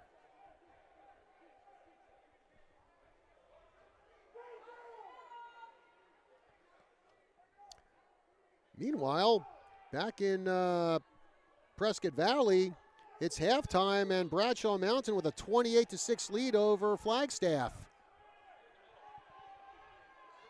Badgers have it, 1st and 10 at their own 35.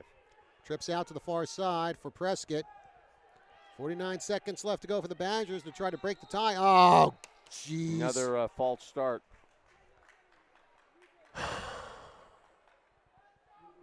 This half is never offsides on the Badgers. This half is never going to end. Offside on the Badgers. You very seldom see an offside penalty on the offense. But that just happened. 1st down and 15, 49 seconds left to go in the half. And Kenny Miller-Terry, he is going to stand next to Puglisi. So is Jacob Chamberlain, and Puglisi just going to take a knee. I think both sides are just ready to go to the locker room for halftime. And Mojave just took a timeout. Oh, jeez. Mojave just took their second timeout. Badgers have 1 timeout left, and now Mojave has 1 timeout left.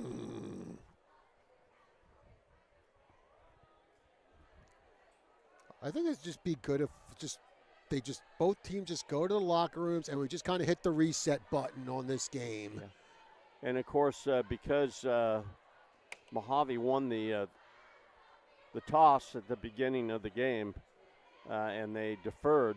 The Badgers will be kicking off to the Thunderbirds to start the second half.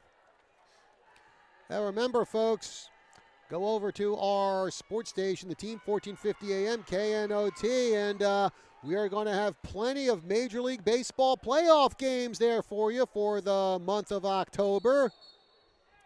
As now they're getting into the NL and ALCS. No ASU football for you on the team this week as the Sun Devils have the bye week. Puglisi from the gun. Badger's going to run it. Chamberlain going up to the far side, and he gets upended by number 12, Joe Yoni, playing defense. And going to pick up about 2 yards. I'm not sure who called the timeout there, whether it was the Badgers or the Thunderbirds. Somebody did. We got 33.4 seconds left to go in the this long first half. Well, just so you know, after I mentioned about the team 1450 giving you a bunch of playoff games this year from Major League Baseball, I get a text from Prescott boys basketball coach Travis Stedman, and I quote, "Go Cubs, go." Thank you, Travis. Thank you for listening. The Cubs and Craig Counsell, one of the heroes of the 2001 Diamondback World Series. Yeah.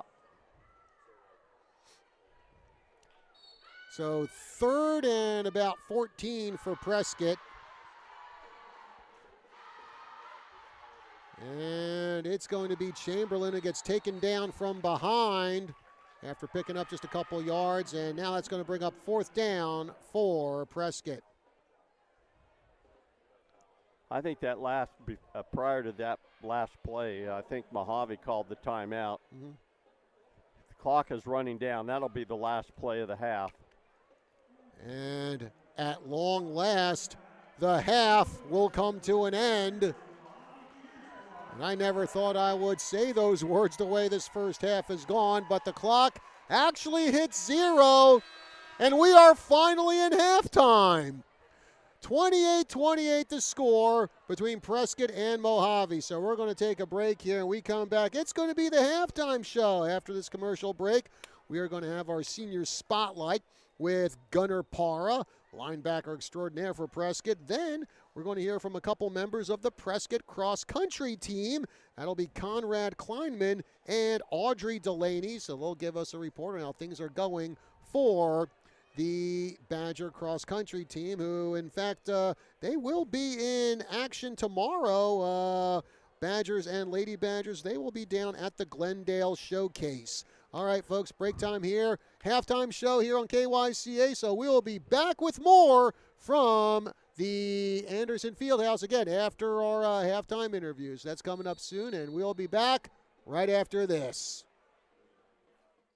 Prescott True Value Hardware, where we believe behind every project is a true value. Hi, I'm Suzanne Springer. There's a reason we have this slogan, because it's true. Over the years, Prescott True Value has become so much more than just a great hardware store with full-service hardware, paint, tools, outdoor living, barbecues, and don't forget the kitchen shop. We are committed to making sure you find what you want and know what to do with it. We're living the slogan here at Prescott True Value on Miller Valley Road, where we believe behind every project is a true value. Go Badgers! Another edition of Senior Spotlight. I'm John Rust, and joining me tonight is linebacker Gunnar Parra. Gunnar, how you doing tonight? I'm doing good, sir. How are you? I'm doing okay. Well, let's go back to last week's game, and that was a game where you just pounced, trounced, and denounced Mingus. So just your thoughts on the Badgers' performance there at homecoming. We had a really good game. It was good for our confidence going into next week. Week before that, we didn't have the best game, so it was a really good reset for our team. And, of course, tonight, pretty big challenge. You got Mojave, who has probably one of the top quarterbacks, if not in the region, maybe the entire state. So just your thoughts on what it's going to take to make sure the Thunderbirds are not go for tonight. Mojave's going to be a really competitive team. They got a really good quarterback, but as long as we are disciplined and bring all 11 to the ball and just hustle all night long, then shouldn't be a problem for us. Well, Gunnar, let's get to know you a little bit better here. First off, what got you interested in playing football? My dad, I'd say. Ever since I was little, my dad wanted me to play football. I started in like 3rd grade, so I don't know. It was a long time ago, but I'd say it was my dad. What was the best game you ever had? I'd say earlier this year, I played pretty good against Thunderbird. I thought that was a good game for me. Who is your favorite professional athlete? I like UFC, so I'd have to say like John Jones. And who is your favorite professional team? I like the Cardinals, stay local. What's your favorite subject in school? I don't take a lot of classes right now because I've already finished all of them, but right now I'd say English. What's your favorite thing about going to Prescott High School? The culture, definitely the culture. It's just cool to be around so many people who have stayed in town, culture. Who's your favorite musician or band? I like some rock bands. Gosh, that's a tough choice, I'm going to go with AC/DC. What's your favorite movie? I'm going to have to say Django Unchained. What's your favorite food? Man, I like myself just get In-N-Out Burger, Do you have a pre-game ritual? Honestly, I really don't, but get warmed up, listen to a little bit of music, but other than that, just stay focused, What do you like to do when you're not playing football? Love being outdoors, love hunting, love fishing, just being out in the wilderness, And finally, what are your plans for after graduation? I'd like to go to college, try to play football, and have a construction company and be successful in life. All right. Well, Gunnar, I want to thank you very much for joining us here tonight on Senior Spotlight. Thank you, John Ross. Appreciate it. At Yavapai Exceptional Industries, we're constantly improving products, processes, and outcomes. And now, good people of the Central Highlands, we're bringing on drone surveillance. Drone surveillance of your backyard. And if you're not outfitted with patio furniture made at Yavapai Exceptional Industries, well, get with the program, people. YEIWorks.com. Place your order now and book a tour while you're at it. It'll make your day.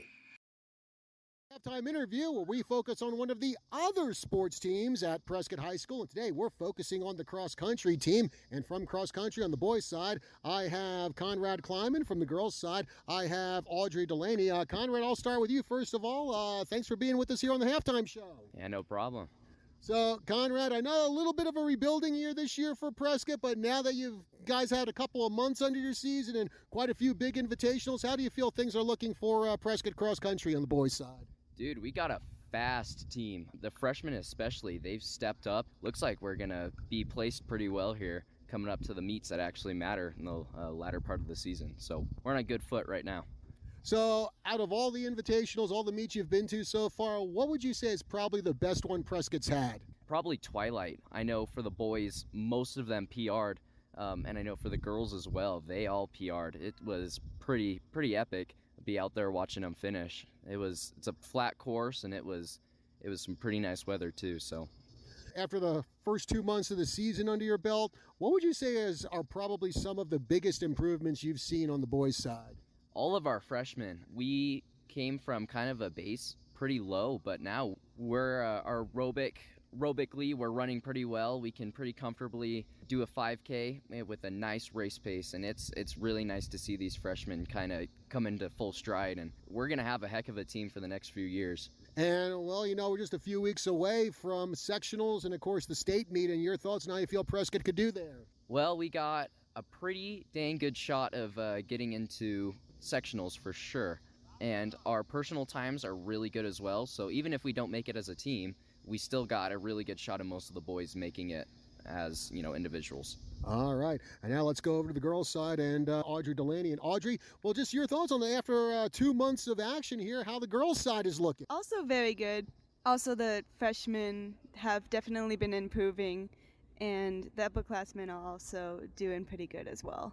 So what are some of the things that have impressed you the most with the Prescott girls from the beginning of the season to where you're at now? Something that just impressed me, generally with the whole team, is how many people hadn't ran before this year, and now they're out there running 5Ks with pretty good times and able to run long distances as well.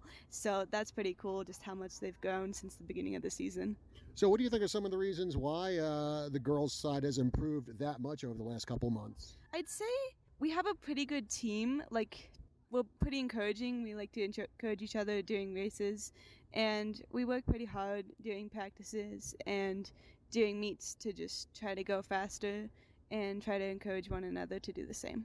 And, well, like I said with Conrad over here, in another few weeks, it's going to be sectionals. It's going to be state. Your thoughts on how you feel Prescott could do there? I think the girls team has a pretty good shot as well of making it to state. Maybe not as good as the boys, but I think we could definitely pull it. I think we can do it. All right. Well, Conrad, Audrey, I want to thank you very much for joining us here on the halftime show. Best of luck to Prescott Cross Country the rest of the way. Yep. Thank you.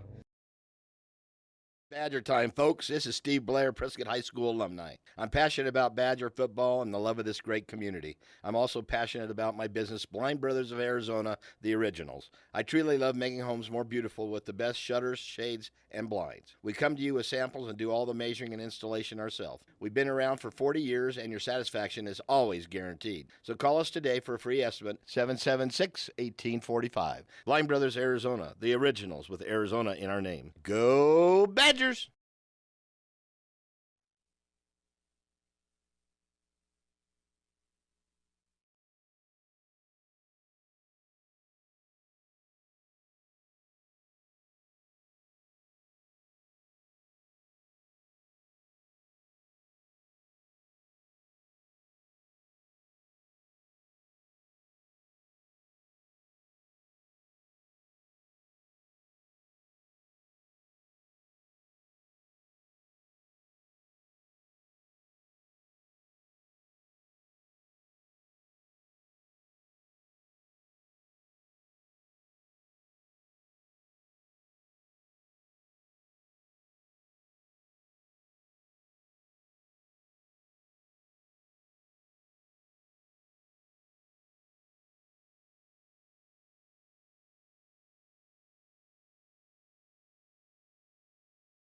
And we are back here at the Anderson Fieldhouse in Bullhead City. John Rust, Kelly Court is with you. It's halftime, and kind of an extended halftime here, because why not? Well, it's Mojave's homecoming.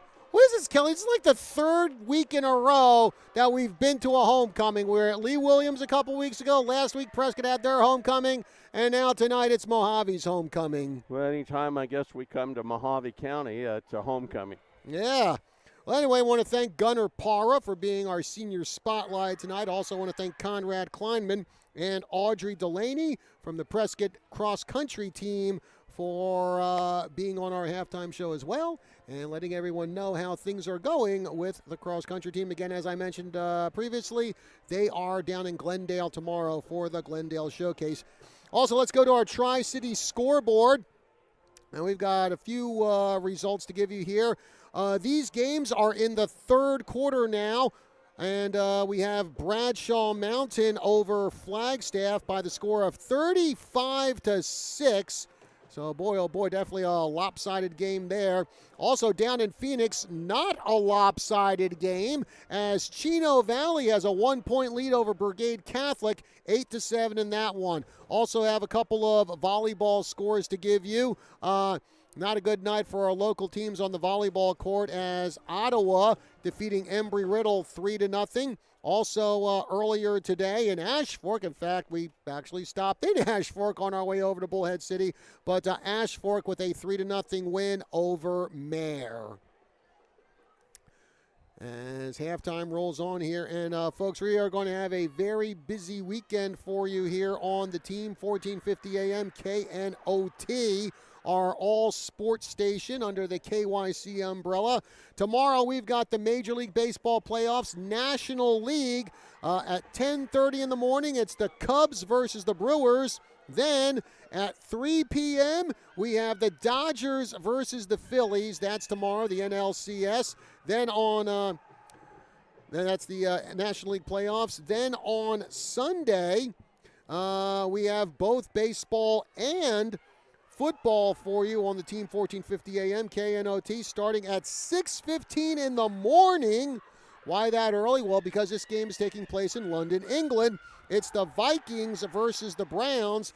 Then after that at 12:30 p.m., we have the Yankees and the Blue Jays in the American League playoffs. And then at 4:30 tomorrow, or 4:30 Sunday, I should say, it is the Patriots versus the Bills. So a lot of stuff going on there. And Kelly, speaking of playing football in London, how about this? It came out this week that ASU will be part of the first ever Union Jack Challenge next year at Wembley Stadium. It will be ASU versus Kansas in London.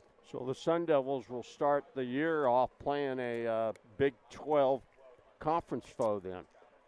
And in London of all man, London is starting to turn into a hotbed for, well, American football instead of their version of football. That's right. I was just going to say there's more and more NFL games and college football games played in Europe. We're trying to export the American football game over to Europe. Yeah, and well, I know there's been talk about the NFL wanting a permanent team in London. I don't know how that's going to fly. It's like, do you really want like teams going 3,000 or if they're on the West Coast, 6,000 miles in a plane to play a football game? I guess so. Well, it's all about the money. Well, we'll see. Well, we'll see what happens in the future if there will actually be, I don't know, the London Knights, the London Monarchs, the London Rippers, who knows? If there's money to be made, the NFL will go do it. That's for sure. So we will see. But again, we've got a lot of Major League Baseball and NFL action for you on the Team 1450 AM KNOT this weekend. Also coming up tomorrow morning on the Tri-City Sports Roundup here on the News, 1490 AM and 103.5 FM. We will have members of the Chino Valley volleyball team join us in the studio. And considering how late we're going to be getting back here from this game, they may have to carry the show, Kelly, because I might be taking some naps during Tri-City Sports Roundup tomorrow. You know, you get so jazzed for doing that roundup. I just don't think you'll need to take any naps until after the show's over. Probably right. I've done shows and everything on fumes, so I'm sure I can get through Tri-City Sports Roundup tomorrow, and then when we go off the air, well, I'll be sure to leave the studio to take my nap and not just fall asleep there on the studio desk because, you know, Dr. Hancock comes in at 9 o'clock for his show, Healthline, and then that's followed by Drive Time AZ. So I don't want any of them having to, lug my sleeping butt out of the studio. Yeah. Well, I have to tell you, as I was thinking about coming up here today, how many schools play in a conference, high school football conference, where two of those schools out of the 7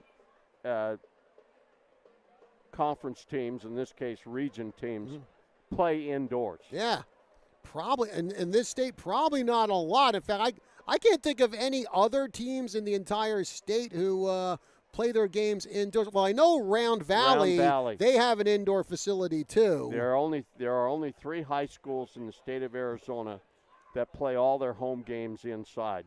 One, of course, would be Mojave. Another one would be Flagstaff, who plays all their home games in the NAU Sky Dome. And then the Round Valley Elks play in their dome over in Eager and Springerville. By the way, the dome over in Springerville and Eager was built by the same company that built the NAU Sky Dome. And it's kind of interesting. You'd think there'd be a few schools down in the valley to have maybe an indoor football facility, considering how hot it can get during the summer. Well, I know in the case of Round Valley, one of the reasons Round Valley was able to build their dome in the early 80s was because of a power plant. The power plant in a school district kind of raises the assessed valuation of the district, and that's the reason they were able to afford to build that. And I'll tell you what, we have definitely a nice indoor facility here, Kelly. I think one of the really good things is when you look at the walls, when you look at the ceiling, yeah, it's white, but it's more of a subdued white. It is. And I will tell you, I've been looking at the ceiling here. It's very well insulated. It's a steel structure, but there's a lot of insulation here in the roof, which obviously would help this place keep kind of cool during those hot summer months that are along the Colorado River here. Yeah, and then of course you have some other amenities here too. In fact, we're up here kind of in the press area. They've got some fixed tables, some folding tables, but we've got a really nice vantage point here, almost right at the 50-yard line for our broadcast tonight. And then you go downstairs, and it kind of like almost an NAU Sky Dome-esque kind of place where we have quite a few concession stands, some area like a food court area where you can sit down and eat. The stand, we have just stands here on the on what would be the home side of the field. You've also got stands on our right side of the field as well. So like I said, basically when you kick a field goal or an extra point, the ball's going to go right through the uprights and right into the stands. I would imagine this place could probably seat about 4,000 to 5,000 people. Would be my estimate. Looking at all the seats over here on the sideline on our side of the field are all theater-type seats. They're not benches. And hey, this is a great facility for a high school football team to play in. I wonder if they can do a concert in here too. That would be pretty cool as well. Kelly, I think we got a little more information about the field house. We have a good gentleman here who does all of Mojave's filming, and you said how much did this cost? $36 million is what it costs to build this field house. Nice. Do you think the city council in Prescott could come up with $36 million to build a facility like this in Prescott? Well, I don't know. Maybe the next time we have one of our city council folks on the show, maybe we can bring that up. Yeah. They play basketball in here? They play basketball. They could bring in a portable floor, probably three portable floors. Oh, man. And of course, I imagine soccer gets played here and also flag football as well. You probably have some summer basketball tournaments in here, don't you? Yeah. Great summer basketball tournament. And like I said, Kelly, what about concerts? I kind of like to see no concerts. Ah, darn it. Yeah. Well, anyway, Prescott is now out on the field, and we're awaiting Mojave's reemergence, and here they come. So Mojave returning to the field, and we are about set to get going with the third quarter of action here. After a rather lengthy halftime, it was Mojave's homecoming. And usually during halftimes of homecoming night, the halftimes are 20 minutes in length. So usually the officials give, once both teams are out on the field, the officials give the teams another 3 minutes. So we'll see if I'm sure that's what will happen here. And while we have those 3 minutes, again, like I said, folks, no ASU football for you tomorrow on KNOT. Sun Devils are off this week. Meanwhile, the U of A, they are home tomorrow at high noon. They're going to be taking on Oklahoma State. NAU, we were talking about the NAU Sky Dome. Well, the Lumberjacks will be back there tomorrow taking on Montana State. And how about NAU, Kelly? 4-1 on the season. And NAU football has definitely been on the upswing the last couple of years. Yeah, most definitely. And I've always said that one of the best places to watch a football game in the state of Arizona is the NAU Sky Dome. So I got to get up there for an NAU football game sometime this year. Yeah, well, they're there tomorrow, 2 p.m. against Montana State. And then, of course, going to the NFL, the Cardinals are in action. Actually, the Cardinals will be home down in Glendale, and they will host the Tennessee Titans on Sunday at 1:05. Cardinals 2-2 on the season. And they could be easily 4-0. Because the two games they lost, they probably should have won. They were very close games.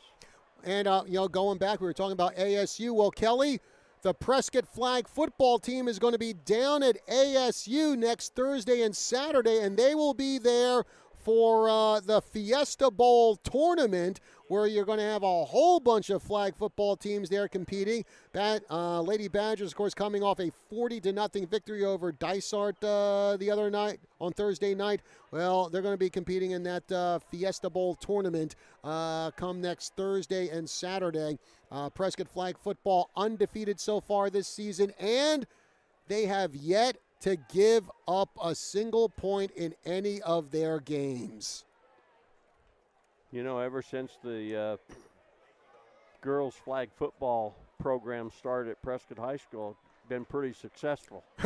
Well, they were state runners-up last year in their first season, and I know talking to quite a few of the players there on Prescott, basically the attitude is state championship or bust this year. Yeah.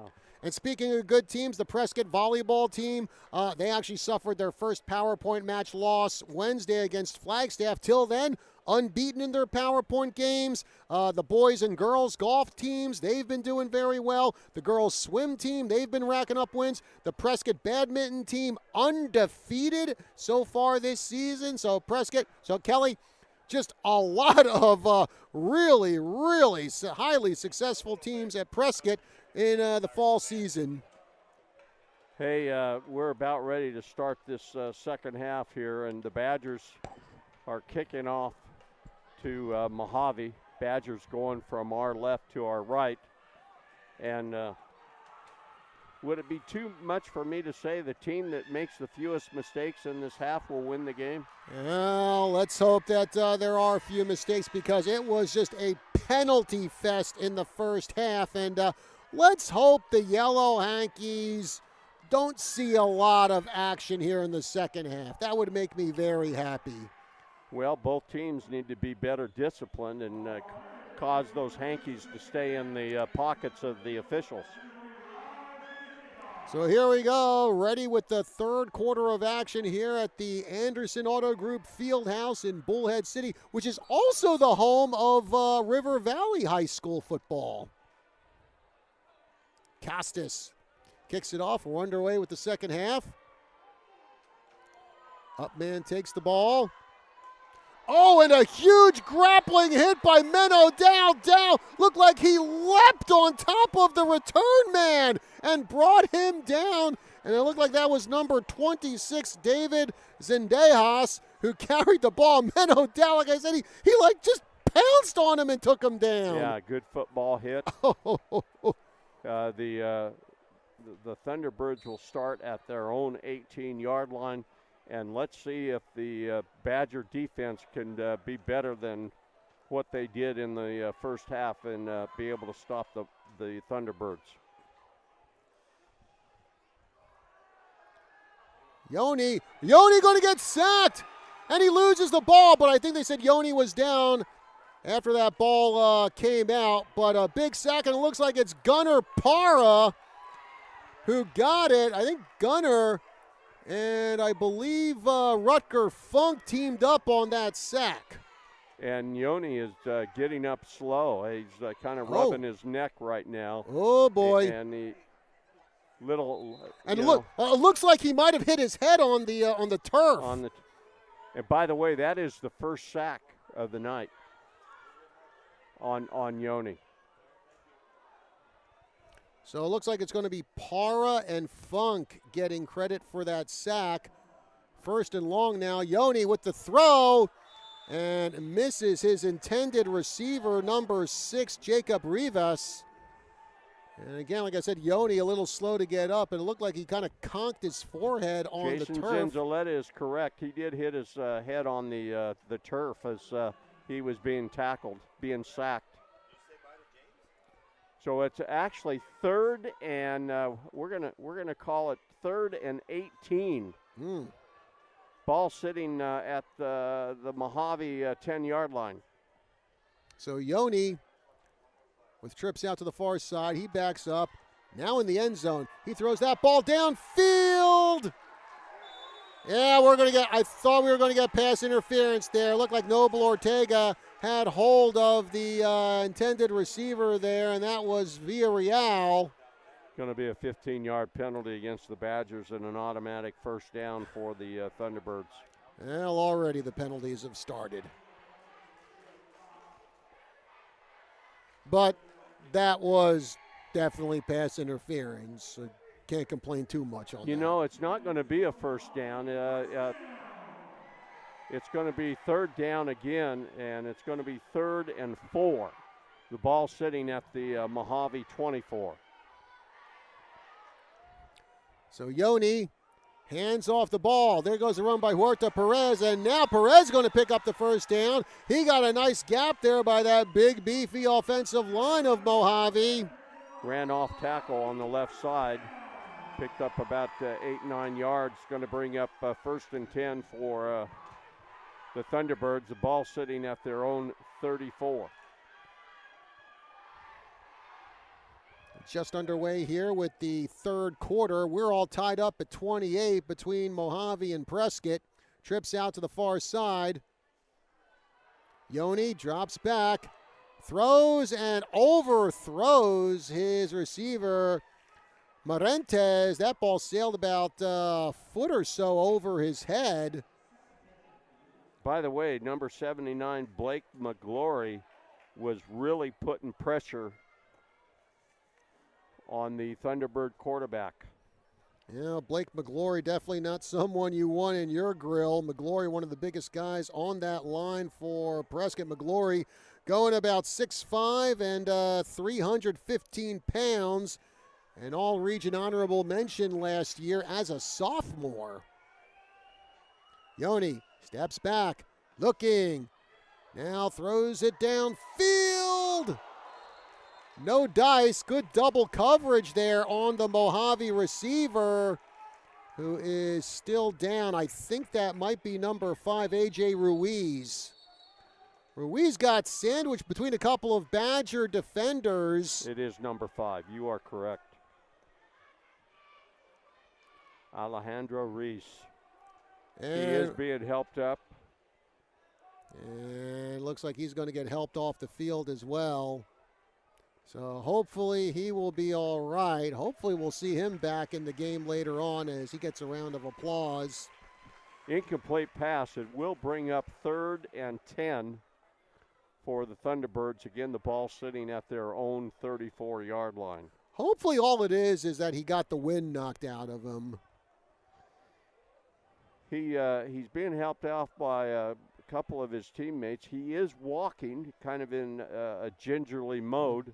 And a few times there, Pedro Marentes was patting Ruiz on the stomach. The typical, you're going to be okay, man. You're going to be okay. So here we go. 3rd and 10, Mojave with the ball at their own 34. Badgers have not been real successful at stopping the Thunderbirds on 3rd down tonight. Trips out to the near side. Yoni stepping back. Now running to the far side. There's the throw and ball. No. Come on! I don't agree with that call at all. There was no contact until the ball got there. They're going to call that against Miller Terry. And also Marentes, now looks like he's feeling the effects of that hit. So is Kenny Miller Terry. Sometimes, John, I'm reluctant to criticize the officials. They have a tough job, but both Miller Terry and the receiver are down. Is that number 1 for? Yeah, that's Marentes. Yeah. And Mojave already had A.J. Ruiz get hit big time. Actually, right now, I see him on the sideline, sitting on the bench. Quite a few of his teammates coming over to him and checking on him. And right now, it looks like... I will tell you that defensive backs and safeties have a lot more leeway in college and pro football than they do in high school. I mean, that would not have been an interference call at either the college level or the pro level. And they're Still checking on, I believe that is Marentes out there.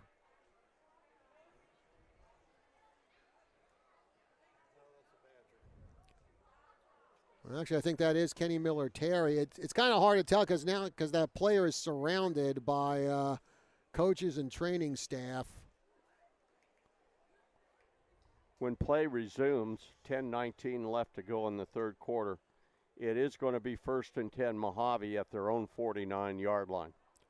And now it looks like they are helping up Kenny Miller-Terry. If he isn't able to come back, that's going to be a big loss. KMT with 3 touchdown catches tonight. Actually, that is not Kenny Miller-Terry because he's over on the. Yeah, he's over on the side at the huddle. Yeah. So that's got to be one of the Mojave players. And again, he is surrounded by. I think that's Pedro Marentes, isn't it? Number honestly, one? Kelly, right now, I really don't know. Now, Jason Zinzaletta is saying that is a Badger, but again, he is completely surrounded by trainers and coaching staff, so we can't tell at all who that is.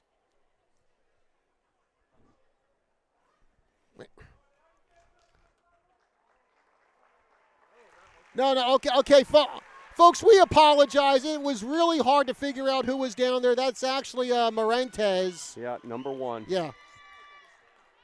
All right. Now I got to pick up my pencil after I threw it. Again, 1st and 10 Mojave at their 49-yard line. So Marentes, well, he's walking off under his own power.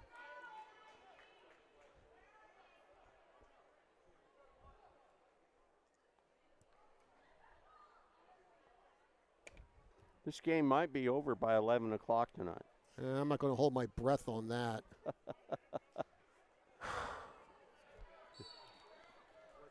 So here we go. 1st and 10, Mojave at their own 49 with 10:19 left to go here in the third quarter. Yoni with the throw and making the catch and running out of bounds is Nathaniel Villarreal. Gain of about 10 yards. If it isn't a first down, it is a first down. 1st and 10, Mojave at the Badger 41-yard line. And Villarreal has had himself a good game tonight. 2 touchdown catches for him.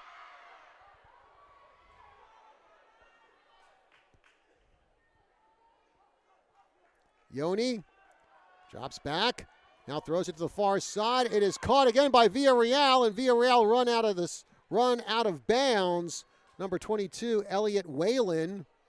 Going to be a pickup of 9 yards. Again, they're running people out into the flat about 5 to 10 yards down the field. They're wide open. In fact, going to be 2nd down and 2. The ball sitting at the Badger 33. 2 receivers out to the far side. There's the give, and that looks like it's Brody Anderson. And Anderson hurled to the ground, but he picks up a first down for Mojave. I think that was Gunnar Parra who had the tackle. Going to pick up about 7 yards. 1st and 10 Mojave at the Badger 26.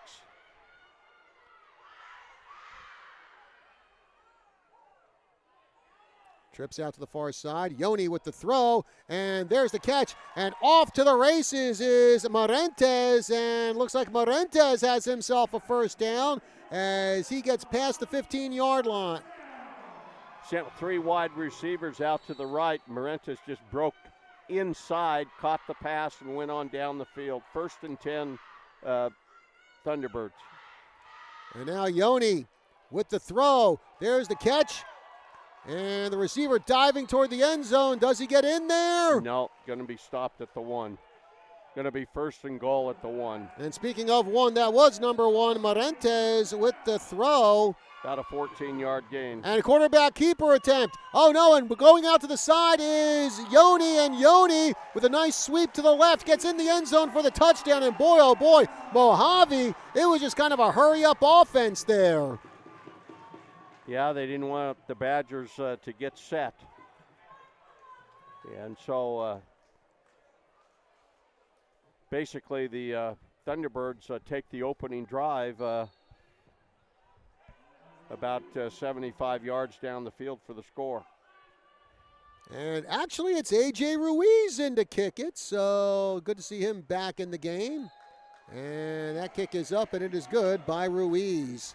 So with 9:10 left to go in the third quarter, the score, Mojave 35 and Prescott 28. So let's take a 30-second break here on our broadcast of Prescott football. We'll be back with more right after this.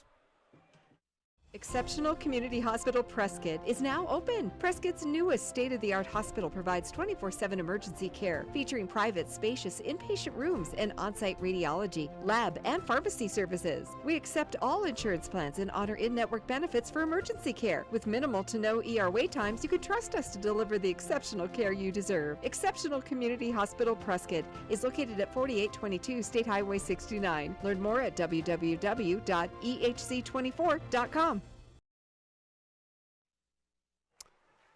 And we're back here at the Anderson Fieldhouse in Bullhead City. John Russ Kelly Court is with you. And you're listening to Badger Football on the News 1490 AM, 103.5 FM, KYCA, Prescott, Arizona, USA, where the time is 9:02. And we have 9:10 left to go in the third quarter. And Mojave has taken the lead 35-28. A 2-yard touchdown run by Joe Yoni. Kenny Miller-Terry with the kick return. He's at the 30, now at the 40-yard line, finally dragged down at the 42-yard line. And a good return by KMT. Yeah, the Badgers are going to have decent field position, and right now, and I'm wondering if it might be a cramp there, because we have number 44, Aaron Butler, working on the leg there of KMT. Yeah, definitely. I think it's a cramp. Let's hope it's a cramp. Yeah. That means he'll be back. So the Badgers will have it at their own 42, 1st and 10 to start this drive. While we're waiting, folks, Prescott Badger football is sponsored in part by Blind Brothers Arizona and Badger alum Steve Blair, offering premier window treatments in northern Arizona since 1979. Kenny Miller-Terry walking a bit gingerly, but walking under his own power. So, it looked like it was a cramp. But third time in this quarter that the trainers have had to go out in the field, Kelly. Yeah, and, of course, when a player goes down like that, he's got to sit out a play. So Miller-Terry is over on the sideline at least for one play here. Badgers have it, again, at their own 42-yard line, 1st and 10. Two receivers out to the near side for Prescott. Puglisi with the handoff and immediately stopped by the Mojave defense. Jacob Chamberlain, as about 3 or 4 Thunderbirds just drove into him, led by Adrian Loya. The defensive front of Mojave really penetrating the offensive line of the Badgers. Chamberlain actually loses a yard on that play. It's 2nd down and 11. Ball sitting at the Badger 41.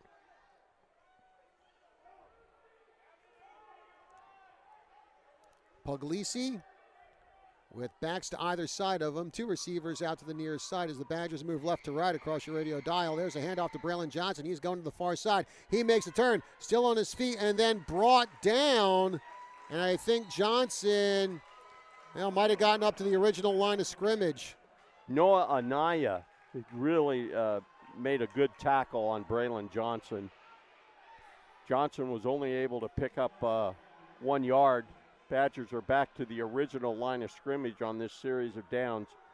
3rd down and 10 at the Badger 42. 7:48 left to go here in the third quarter. 2 receivers to either side for the Badgers. Puglisi calling out the signals.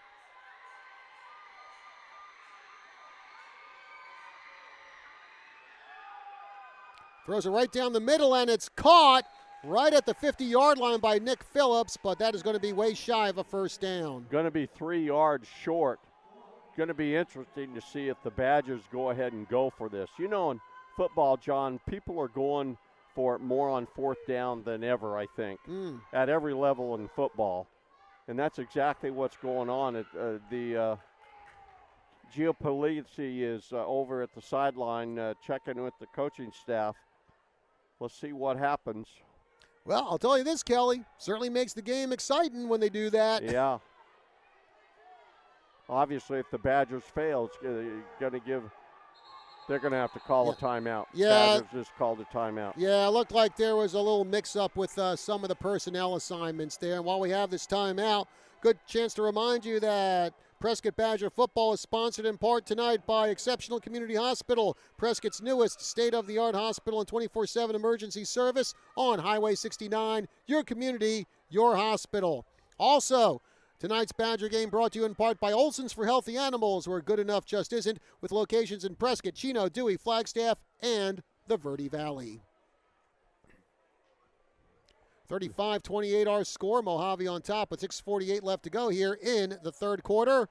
The Badgers looking to go for it on fourth down. I'm sure the coaches have talked to the offensive line. The offensive line is going to have to exert more of an influence if the Badgers are going to want to win this ball game.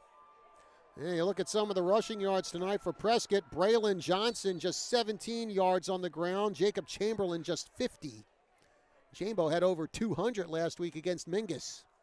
Here we go, 4th and 3 for the Badgers. Almost at midfield. There's the throw. Chamberlain catches it, and Chamberlain puts his head down, gets up to midfield, and he is stopped. Number 7 for Mojave, Cesar Rodriguez, one of the guys in on the tackle there. And it looks like we've got a Mojave player slow to get up. That's number 64 for them, Noah Anaya. Chamberlain broke out into the right flat, and Polisi hit him with a pass. But the pursuit by the Thunderbirds was good enough to where they were able to stop Chamberlain about 2 yards short of the line of gain. And the Thunderbirds are going to take over right at midfield, 1st and 10. Yeah, we got another delay here as, again, it looks like number 64, Noah Anaya, got hit pretty well. He is down on the field right at midfield, and now looks like he's getting helped up to his feet. But this is the 4th time trainers had to come out. Yeah, and Anaya limping off the field. You wonder if that's a cramp as well. Actually, now looks like he's jogging pretty well now. So either that could be a crucial stop for the Thunderbirds in this ball game. We got 6:42 left to go in the third quarter. 35-28, Thunderbirds lead. Yoni with the throw, and with the catch, Moses, and Moses gets taken down as soon as he gets that ball, as Marco Campuzano in on the tackle, along with Easton Shy and Caleb Fox. Pickup of about 6 on that play. Going to bring up 2nd down and 4. The ball sitting at the Badger 44. Badgers have got to get on those receivers in a lot closer fashion. Throw by Yoni, and catching and then falling to the ground. I believe that's Villarreal, it is, and Villarreal picks up a 1st down for Mojave. Badgers are playing a zone defensively, and right now, and with the time on most of these plays that Yoni is getting, he's just going to pick the Badgers apart with these passes. Ball at the 39-yard line in Badger territory. Again, Mojave up 35-28, looking to extend that lead here in the third quarter. Huerta Perez with the ball. He makes the turn on the far side. He's hauled down, and now we got a flag on the play out of the backfield. You got to wonder if that might be a hold or an illegal block. Just a run around right in, going to pick up 4 yards. Nope. It's going to be a hold. Going to be a holding penalty. 10 yards, 10-yard penalty. It's going to bring up 1st down and 20. Ball almost at midfield. It's at the Badger 49. Can the Badgers take advantage of this penalty?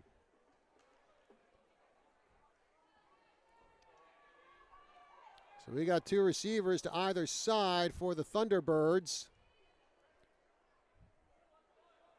Yoni drops back. Good block there by Horta Perez. There's the throw. And overthrows the intended receiver Villarreal by about 2 or 3 yards. Villarreal was open. He was just, Yoni just overthrew him by a couple yards, and it's going to bring up 2nd down and 20. Again, the ball sitting at the Badger 49-yard line.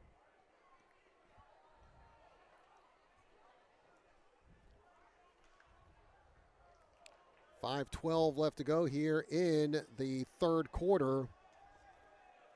Badger defense definitely getting tested. Their pass defense, that is. Yoni with the throw. Oh, and it skips off the fingers of a wide open Villarreal. Again, Badger's very lucky that that ball was not caught. And Kelly, how many times have I said wide open receiver when it comes to Mojave tonight? I mean, it's somehow the Badgers need to stick closer to those receivers. 3rd down and 20. Again, ball at the Badger 49. 2 receivers deployed to either side for the Thunderbirds. Yoni steps back under some pressure from the court. There's the throw down the field. Intercepted! Intercepted by Kingston Douthit. And a great job by Douthit. He beats A.J. Ruiz on the run, gets the huge interception for the Badgers. He only threw that ball about 40 yards down the field, and it was a throw that was very high and gave the Badger secondary time to react, especially number 23 for the Badgers, Kingston Douthit. Badgers will take over 1st and 10 at their own 14-yard line. 3rd interception this season for Douthit. And Puglisi gives the ball to Chamberlain. Chambo puts his head down, and he gets stopped by a wall of green. Tried to run off tackle on the left side. Looks like they're going to say about a loss of maybe half a yard on that. I don't know. The way the referees are, it looks like it's about a gain of 2. Oh. So it's going to bring up 2nd down and 8. Ball sitting at the about the 18-yard line of the Badgers. Trace Overton will now take the snap for Prescott. Oh. One of the things that's happening when Chase Overton comes into the game, Trace Overton that is, we have had problems with false starts. There's something going on. It may be the cadence that he uses and so forth, but that's probably about the 4th false start called on the Badgers while Trace Overton is the quarterback tonight. So it's going to be about 2nd and 13 now for Prescott. And they have the ball at the 13-yard line.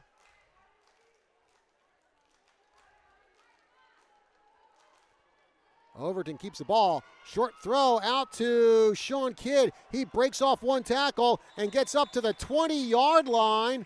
Pickup of about 7 on that pass play. And now we've got another Thunderbird down. And that pass play picked up about 10 yards. It's going to be a 3rd down and 3, which is a doable situation for the Badgers to pick up a 1st down and continue this drive. Looked like that was Marentes, who was a little slow to get up, but he remains in the game. 3:20 remaining here in the third quarter, 35-28. Prescott trailing Mojave. Puglisi from the gun. Line drive throw and a diving catch made by Sean Kidd, and that should be good enough for a Badger 1st down, and it is. Yeah, 2 plays in a row. Sean Kidd has made 2 really good plays. The play before, he really did a good job picking up several yards after being hit, and then the pass was low, and he went down and got the ball before it hit the turf. Badgers have it 1st down at their own 31, 1st and 10. 3 receivers out to the near side. Now we got Diener, Phillips, and Allen.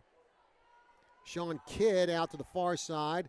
Chamberlain going to take his position next to Puglisi. Geo Storm. He's going to run.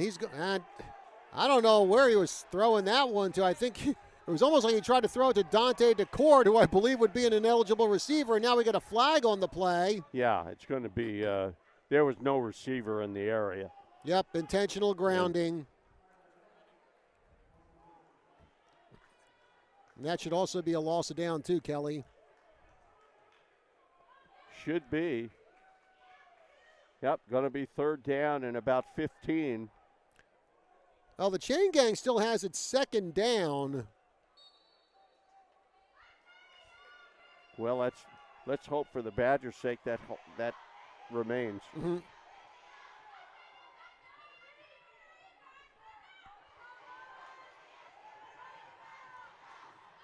And now it's Max Heffron with the ball, but Heffron gets sacked.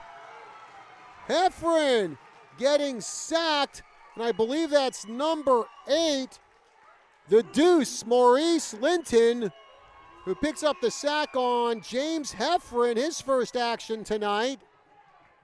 Again, the quarterbacks for the Badgers, which have been 3 on this possession, have been getting rushed in a pretty big way. We're talking 3rd down and about 25 here. Ball sitting at the Badger 15-yard line. Throw by Puglisi, and it's intercepted! Intercepted by number 32! And that is Deegan Perry with the INT, and now we get a flag on the play. That might be unsportsmanlike there. So Deegan Perry, almost a one-handed interception there. But after he got that, again, we had a flag come in. Again, I'm assuming that's going to be unsportsmanlike.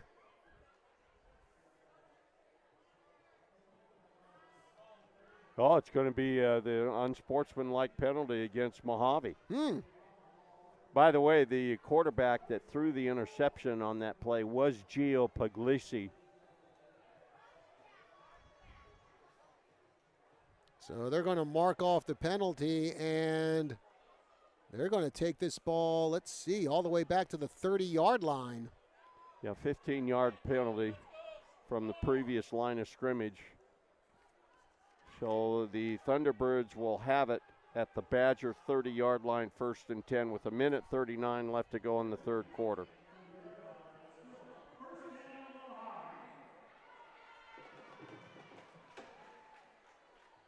Jacob Rivas heading out to the far side for Mojave. Moses to the near side. And standing next to Yoni is number 24, Jeremiah Huerta Perez.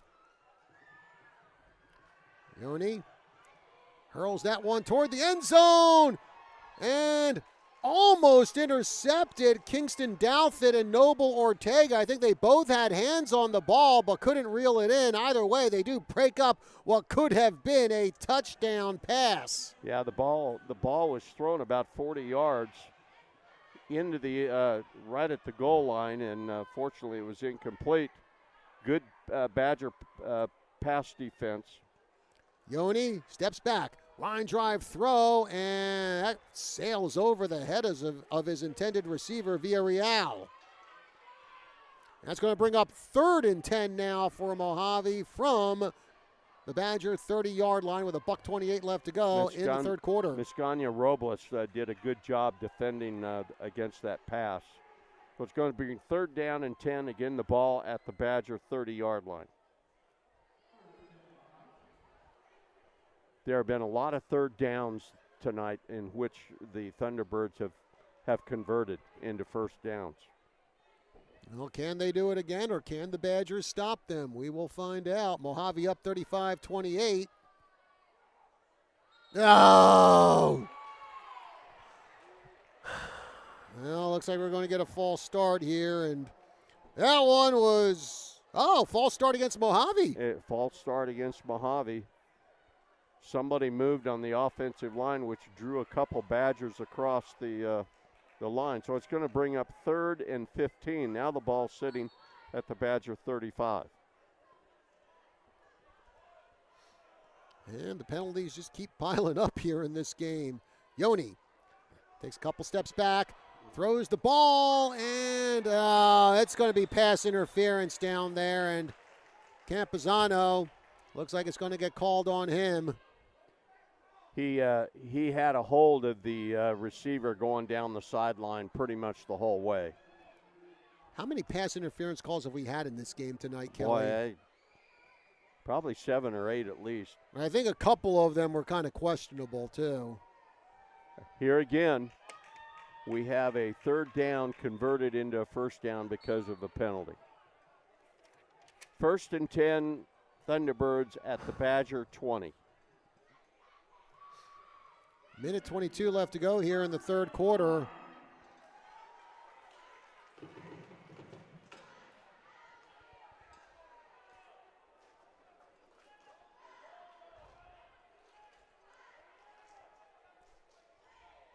Can the Badgers get a stop here? Certainly need to get one. Joe Yoni with 3 touchdown throws tonight. He's going to run the ball himself. He gets taken down from behind. Trace Overton, the first man to get to him, and then about 3 or 4 other Badgers come in and they cream Yoni. But after he gained 10 yards, it's going to be another 1st down. It's actually right at the 10-yard line, so it's actually going to be 1st and goal.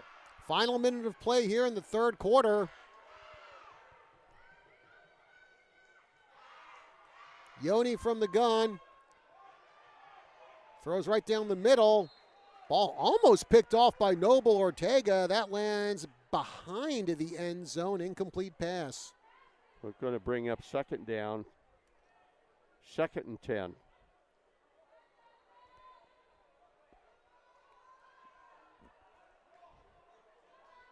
Marentes, Villarreal heading out to the far side for Mojave. Yoni keeps the ball himself, goes out to the near side, and he is brought down at the 5-yard line by Easton Shy.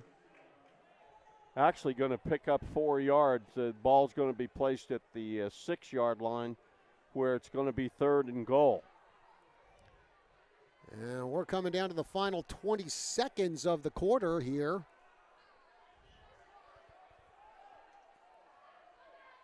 Going to be trips out to the near side for Mojave. Mojave going to let the clock run out here. Let's see what happens. Nope. Yoni looking, throwing, and incomplete pass. With 1.5 seconds left to go in the 3rd quarter. Going to bring up 4th and goal from the 6. Are they going to kick a field goal? That's the question. Doesn't look like it. They're going to go for it.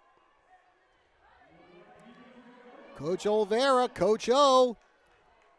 Going to roll the dice here on 4th down. As the curtain's about to close on the 3rd quarter, Yoni steps back, throws to the end zone, and it's caught for the touchdown as the horn sounds. Caught by Pedro Marentes. Marentes with his first touchdown catch of the night. Just went down kind of deep in the end zone, then came back towards the goal line, and it was a great pass by, again, Mr. Quarterback, Joe Yoni, for the touchdown. So make it 41-28 now in favor of Mojave as A.J. Ruiz comes in to kick the extra point.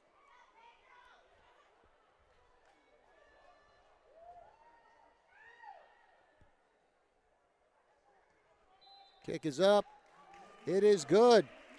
Time has expired. It's Badger time, folks. This is Steve Blair, Prescott High School alumni. I'm passionate about Badger football and the love of this great community. I'm also passionate about my business, Blind Brothers of Arizona, the Originals. I truly love making homes more beautiful with the best shutters, shades, and blinds. We come to you with samples and do all the measuring and installation ourselves. We've been around for 40 years, and your satisfaction is always guaranteed. So call us today for a free estimate, 776-1845. Blind Brothers Arizona, the Originals, with Arizona in our name. Go Badgers!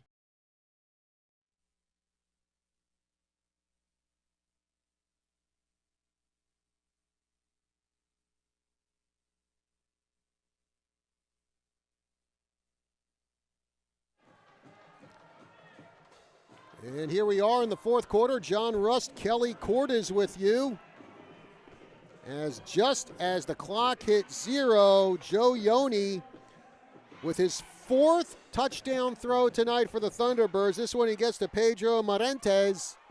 And it's now 42-28 Thunderbirds. And talk about a stark contrast from the way this game started, Kelly. I mean, the first 5 plays Prescott had, and they scored 2 touchdowns. Yeah, I mean, it almost looked like it might be a dominating night for the Badgers, and it's been anything but that since. Oh, man, now what? We had one of the officials blow the whistle, and no idea what it's about. Badgers are going to have to regroup here. And I think that I now know why, because they didn't have 12 minutes on the clock here to start the fourth quarter. So now 12 minutes on the board. A.J. Ruiz getting ready to kick this one off. Caught by Douthit at the near sidelines. He rushes up past the 10, past the 15, making the turn. Now at the 25, he gets upended by Mojave. So Douthit gets up roughly around the 24, 25-yard line. And while we have some time here, folks, I want to remind you that tonight's Badger football game brought to you in part by the Prescott Unified School District, the Badgers' biggest fans, every child, every day. Visit PrescottSchools.com. So the Badgers are going to start it at their own 23-yard line, 11 minutes, 52 seconds left to go in the ball game.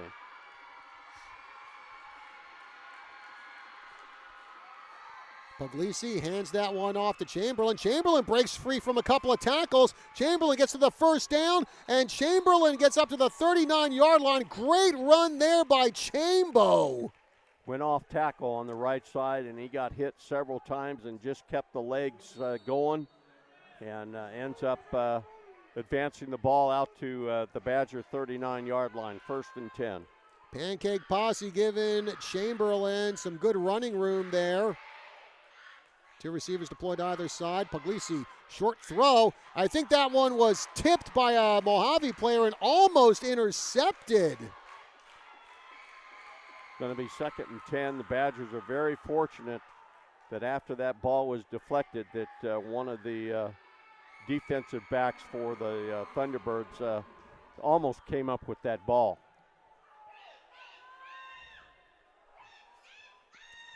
So 2nd and 10 now for the Badgers. Ball at the 39-yard line. Bad snap there. The ball's on the ground. And did Mojave recover it? They did. A fumble recovery by number 55, Gavin Holmes.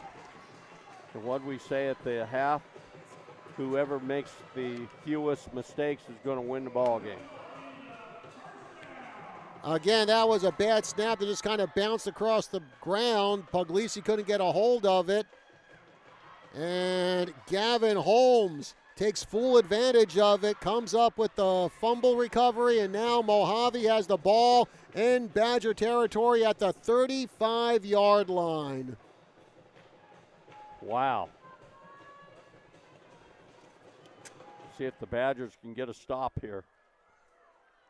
Yoni with the throw, and Marentes with the catch, and with the tackle, Kenny Miller-Terry, who then helps up Marentes in a show of good sportsmanship. About a 6-7 yard gain there.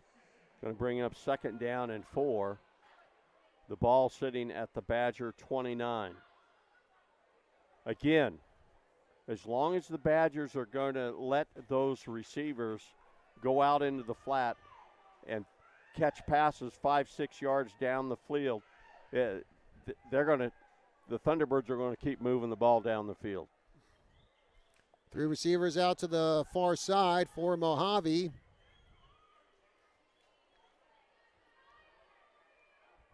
Yoni, short throw. Oh, and it goes right through the hands of Brody Anderson. Tried to throw the ball out into the left flat to number 5, Alejandro Reese. So it's going to bring up 3rd down and 4. Let's see if the Badgers can get a 3rd down stop here. I'm sure with the way the score is that this is 4 down territory for the Thunderbirds. Ruiz out to the far side for the Thunderbirds. Yoni from the gun.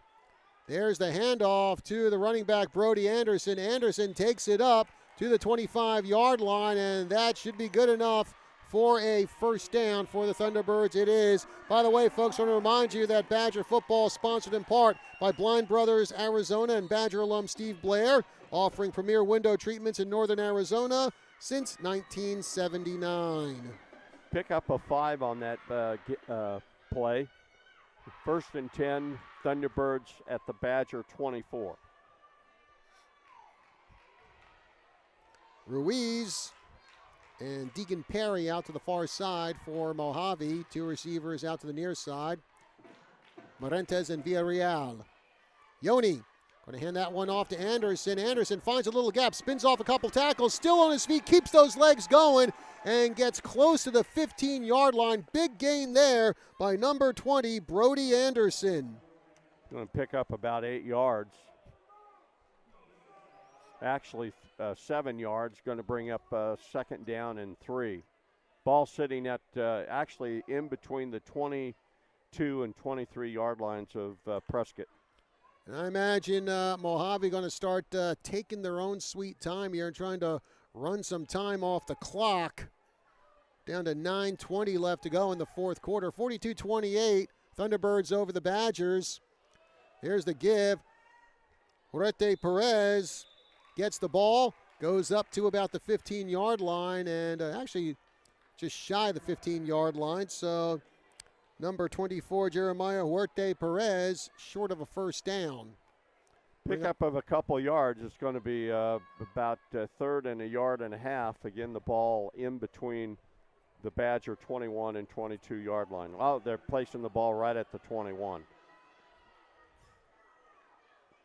So let's see if the Badgers can get a 3rd down stop here on 3rd and short yardage. Perry, Ruiz out to the far side. Villarreal and Marentes to the near side. There's a throw. Villarreal with the catch.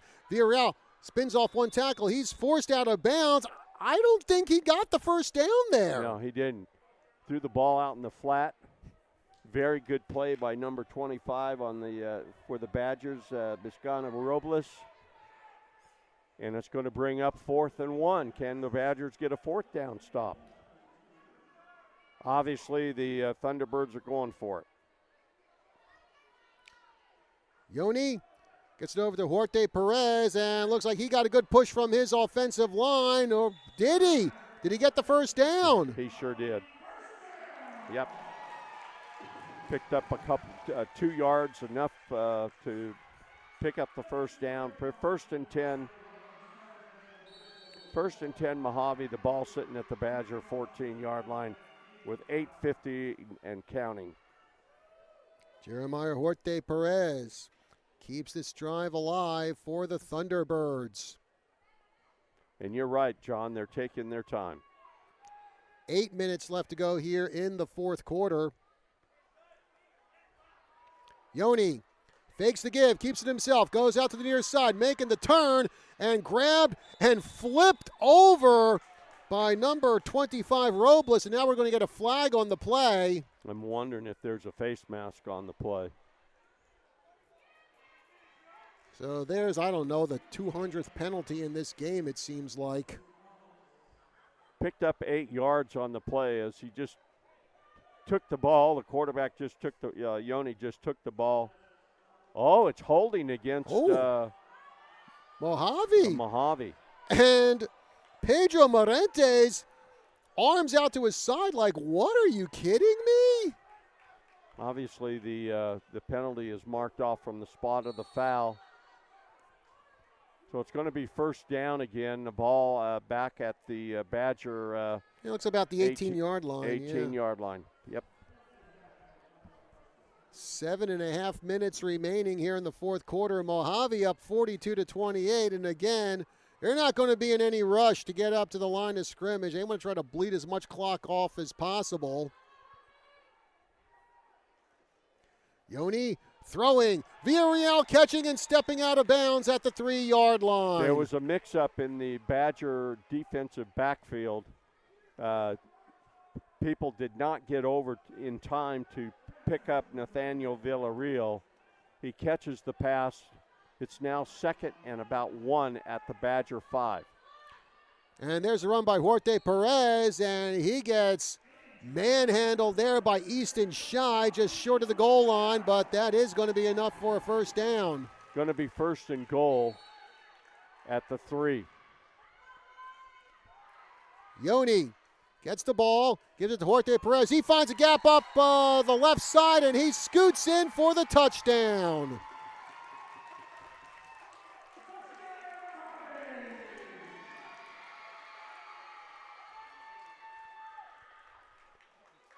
Wow. This has been a half totally dominated by the Mojave Thunderbirds. Mm-hmm.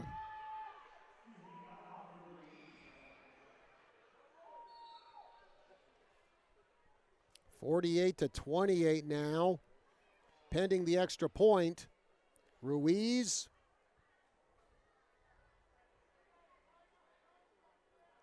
The holder is having problems. Yeah. He's got a cramp. The holder's got a cramp in one of his legs. And it looks like they're going to have Pedro Morentes come in and hold as Villarreal will come out of the game. We've seen quite a few cramps tonight, Kelly.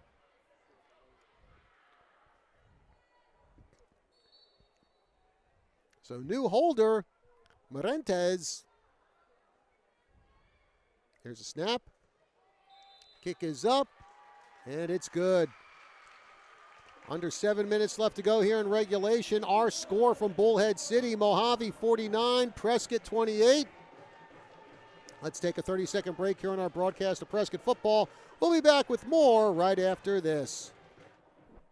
Hi, this is Clark Tenney, Superintendent of Prescott Unified School District. PUSD students receive the educational foundation they need to do great things. Will your child be the next one of our 26,000 alumni who becomes an Arizona Supreme Court Justice, Attorney General, or President of the Arizona Senate? Will they become a business owner, doctor, nurse, attorney, engineer, or teacher? Whatever their dreams, our Prescott schools will help them get started. PUSD builds great leaders. Check us out at PrescottSchools.com. PUSD, where every child, every day matters. John Rust, Kelly Corda is back here with you in Bullhead City, the Anderson Auto Group Field House. And Mojave, well, right now, Kelly, they are large and in charge in this one. 49-28 the score. Both teams went out on the field for this kickoff and ended up on the wrong side. So the officials are having to tell the Badgers to get over here on the east side of the field and the Thunderbirds on the west side. So the Thunderbirds will be kicking off to the Badgers from our left to our right. This has just been a weird game. So A.J. Ruiz getting ready to kick this one away for the Thunderbirds, who are definitely go right now. That ball's going out of bounds. Badgers should start this drive at their own 35-yard line, and let's see what kind of a possession the Badgers can execute here.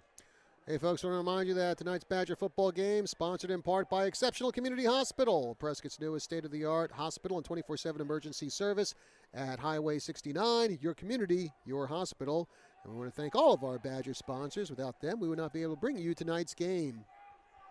As the Badgers in danger of falling to 3-3 on the season, as they've got another road game next week. We're heading up to Flagstaff to take on Coconino. Much shorter drive than we had tonight out here. Puglisi with the handoff. And running back gets taken down from behind. That's Braylon Johnson, taken down from behind by Gavin Holmes, who had that fumble recovery earlier. And now Holmes is down. Braylon Johnson did pick up 3 yards on that play. When play resumes, it is going to bring up 2nd down and 7. And it looks like another cramp here, this time Holmes coming off. Can't believe the number of cramps we've seen here tonight. My old coaches would say that means there are quite a few people out of shape. I don't know if that's true or not. So 3rd and 7 for Prescott. 6.5 minutes left to go in regulation. There's a give to Johnson. He goes right up the middle, and he gets hauled down by number 3, Adrian Loya. Picks up about 5 yards. It's going to bring up 3rd down and 3. Clock moving, 6:14 and counting down. Ball sitting at the Badger 42.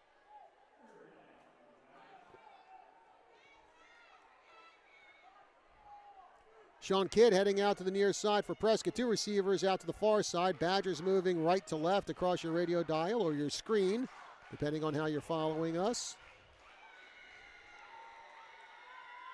Puglisi steps back, throws down to the far side. Intercepted by Mojave. And it's number 12, Yoni. Yoni now at the 50-yard line. Yoni making a cut at the 40. Now the 30. He's getting blocks. Avoids another tackle. And it's going to be a pick 6 for the quarterback, Yoni. Well, he can run, he can throw, and he can get interceptions and run him back almost 70 yards for a score. Yeah, he picked that ball off at about the 25-yard line. That's at least a 75-yard pick 6. And Kelly, I think this might be the capper on the game.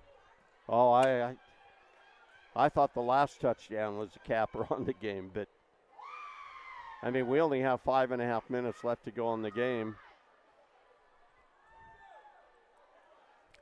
Pending the extra point, the Thunderbirds have scored 27 straight points.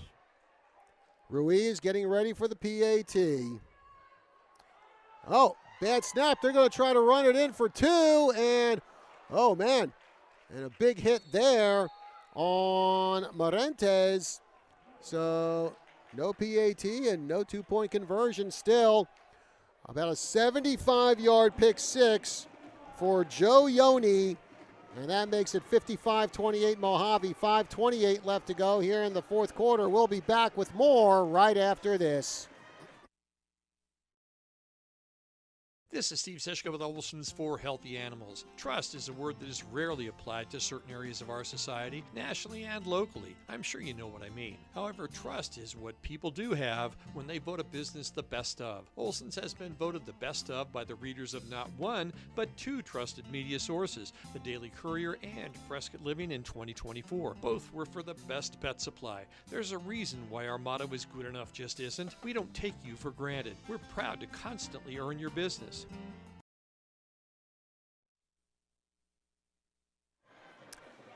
And we're back here at the Anderson Fieldhouse in Bullhead City. John Rust Kelly Court is with you, where Mojave has just taken complete control of this game. 55-28 the score. Joe Yoni, well, 4 touchdown passes for him as a quarterback. And then as a defensive back, he just gets a 75-yard pick 6. Here comes the return by Prescott on the kick. Douthit gets up to about the 33-yard line and hauled down to the ground by number 10, Frank Workay. Yeah, he caught the ball at about the 10-yard line and brought it out to the 33-yard line where the Badgers will have it 1st and 10 with 5 minutes and 20 seconds left to go in the ball game.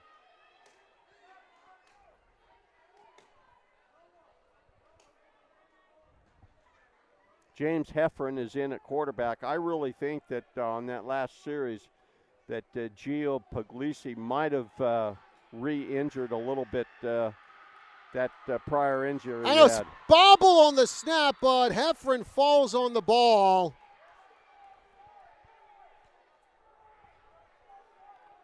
Going to be a loss of 5.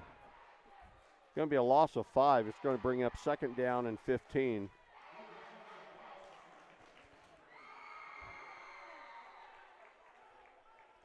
And the clock counting down, 5:10 left to go here in regulation. 2 receivers out to either side for Prescott. Again, James Heffron in at quarterback from the gun.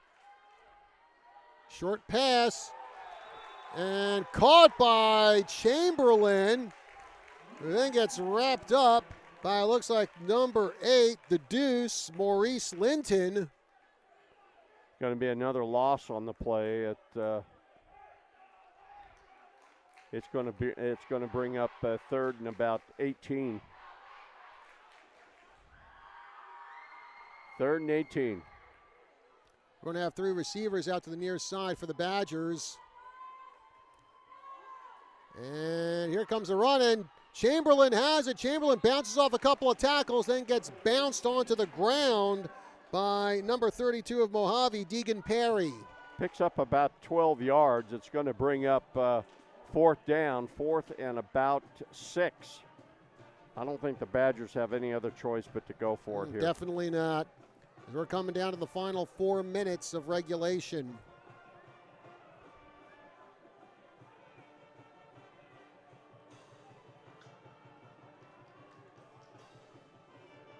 Throw by Heffron, intercepted by Morantes. Morantes at the 30, at the 20, at the 10, and the 2nd pick 6 of the night for Mojave, Pedro Morantes. Wow.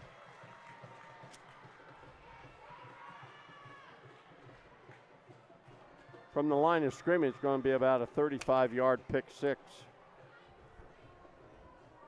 61-28.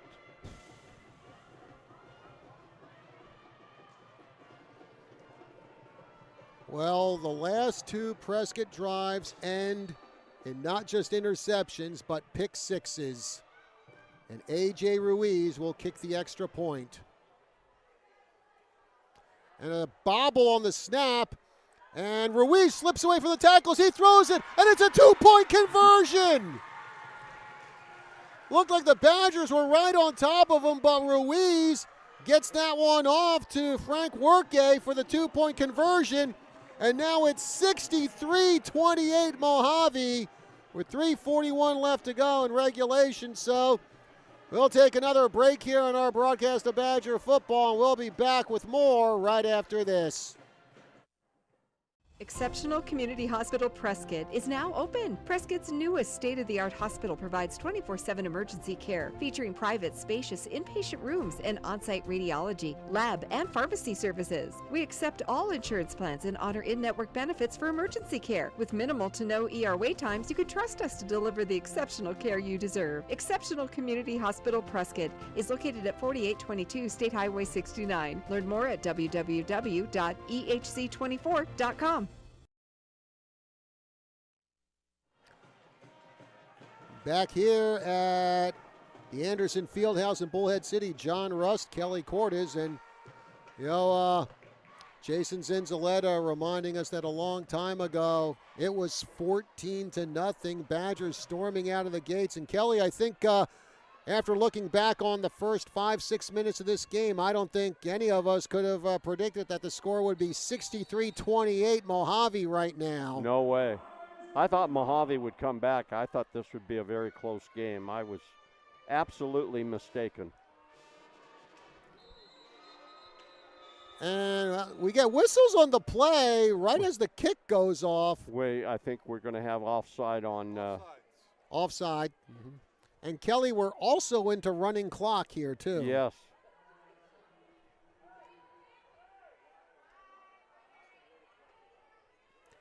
Kelly, I think it's safe to say that that penalty is not going to hurt Mojave at all. No.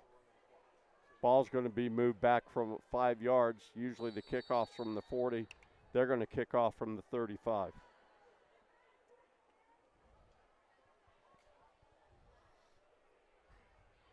And it will be Ruiz, who after a botched snap on the extra point attempt, lobbed the ball into the end zone for a 2-point conversion. Up man for Prescott gets the ball. That's Caleb Fox. Fox at the 30. And Fox dragged down at the 37-yard line. There's a flag down. Of course there is. Oh, there's another flag. The umpire, the official designated the umpire threw another flag. And I'm wondering if this just might be some frustration penalties here. And now we hear the na na na na hey hey goodbye song being sung by the fans here. So now we have a gaggle of zebras out there talking this over. No signal has been given to us as of yet.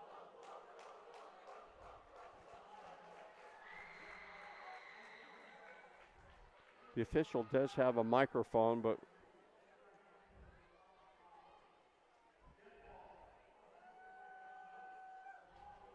we have 2 penalties. One that happened during the play, one that happened after the play. Block in the back against the Badgers during the play, and then a personal foul penalty against Mojave, which is being stepped off right now, and the Badgers will start 1st and 10 at their own 41. Yeah, like you were saying, Kelly, the referee does have a microphone, but it is almost impossible to make out what he's saying. What he's saying, yeah.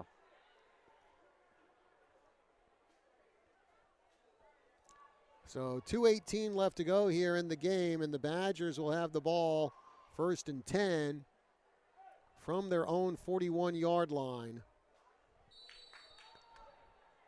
And now the clock resumes.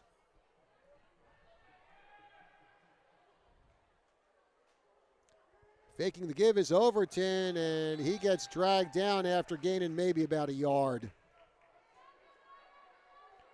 Final 2 minutes left to go here in regulation. Overton picks up a yard, going to be 2nd down and 9. Ball sitting at the Badger 42. Minute 50 and clock counting down. And as I said before, folks, next week, Prescott going to be at Coconino.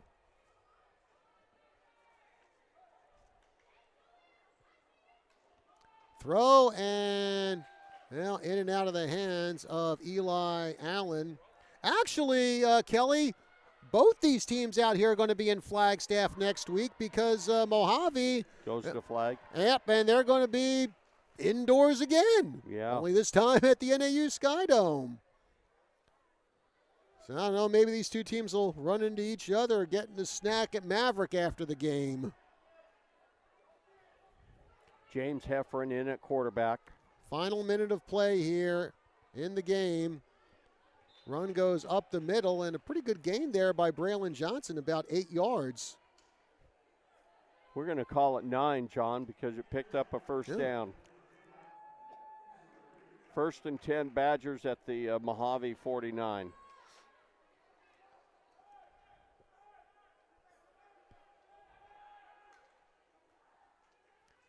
Give is to Jacob Chamberlain. Chamberlain finds a little gap up the middle and taken down just before the 45-yard line. He went down funny, like it's a knee or an ankle or something. And he's still down on the ground. And now looks like the Prescott coach is going to come out. He's definitely in pain.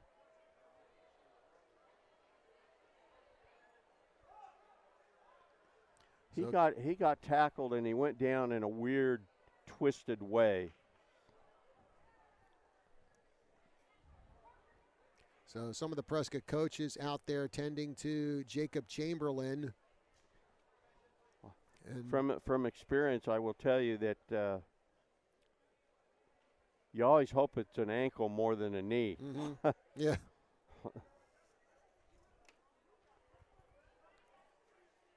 24.8 seconds left to go in the ball game. And Chamberlain back on his feet.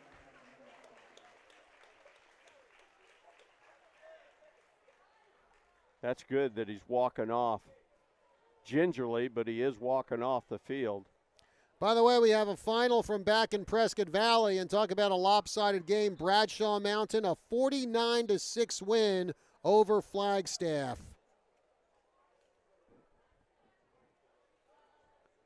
I would imagine the Badgers are going to get off this one play, and that's going to be it. Also, fourth quarter down in Phoenix, Brigade Catholic 21, Chino Valley 14. Tight one down there. And Johnson with the ball. He gets spun into the ground. And that should do it. Yeah, looks like both teams are heading off to their respective sidelines. And that's going to be all she wrote for this one. Final score from Bullhead City. Mojave 63 and Prescott 28. Let's take a break here on our broadcast, and we'll be back to wrap things up right after this.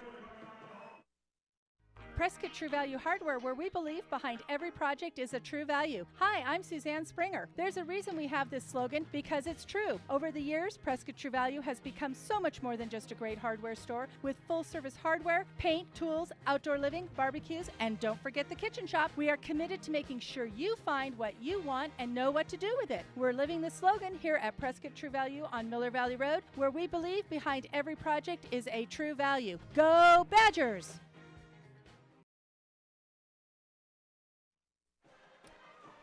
And we're back here at the Anderson Fieldhouse in Bullhead City. John Rust Kelly Court is with you. And, well, once again, Badgers snake bit coming out west. 2 weeks ago, they lost over in Kingman to Lee Williams. And tonight, a 63-28 loss at the hands of Mojave. Badgers will be back in action next week. They head over to Flagstaff to take on Coconino, and we will have that game for you on KYCA. Again, that's going to do it for our broadcast of Badger football from here in Bullhead City. So for Scott Harker back in the KYCA studios, for Sue and Jason Zinzaletta, for my partner Kelly Cortez, I'm John Rust saying have yourselves a good night.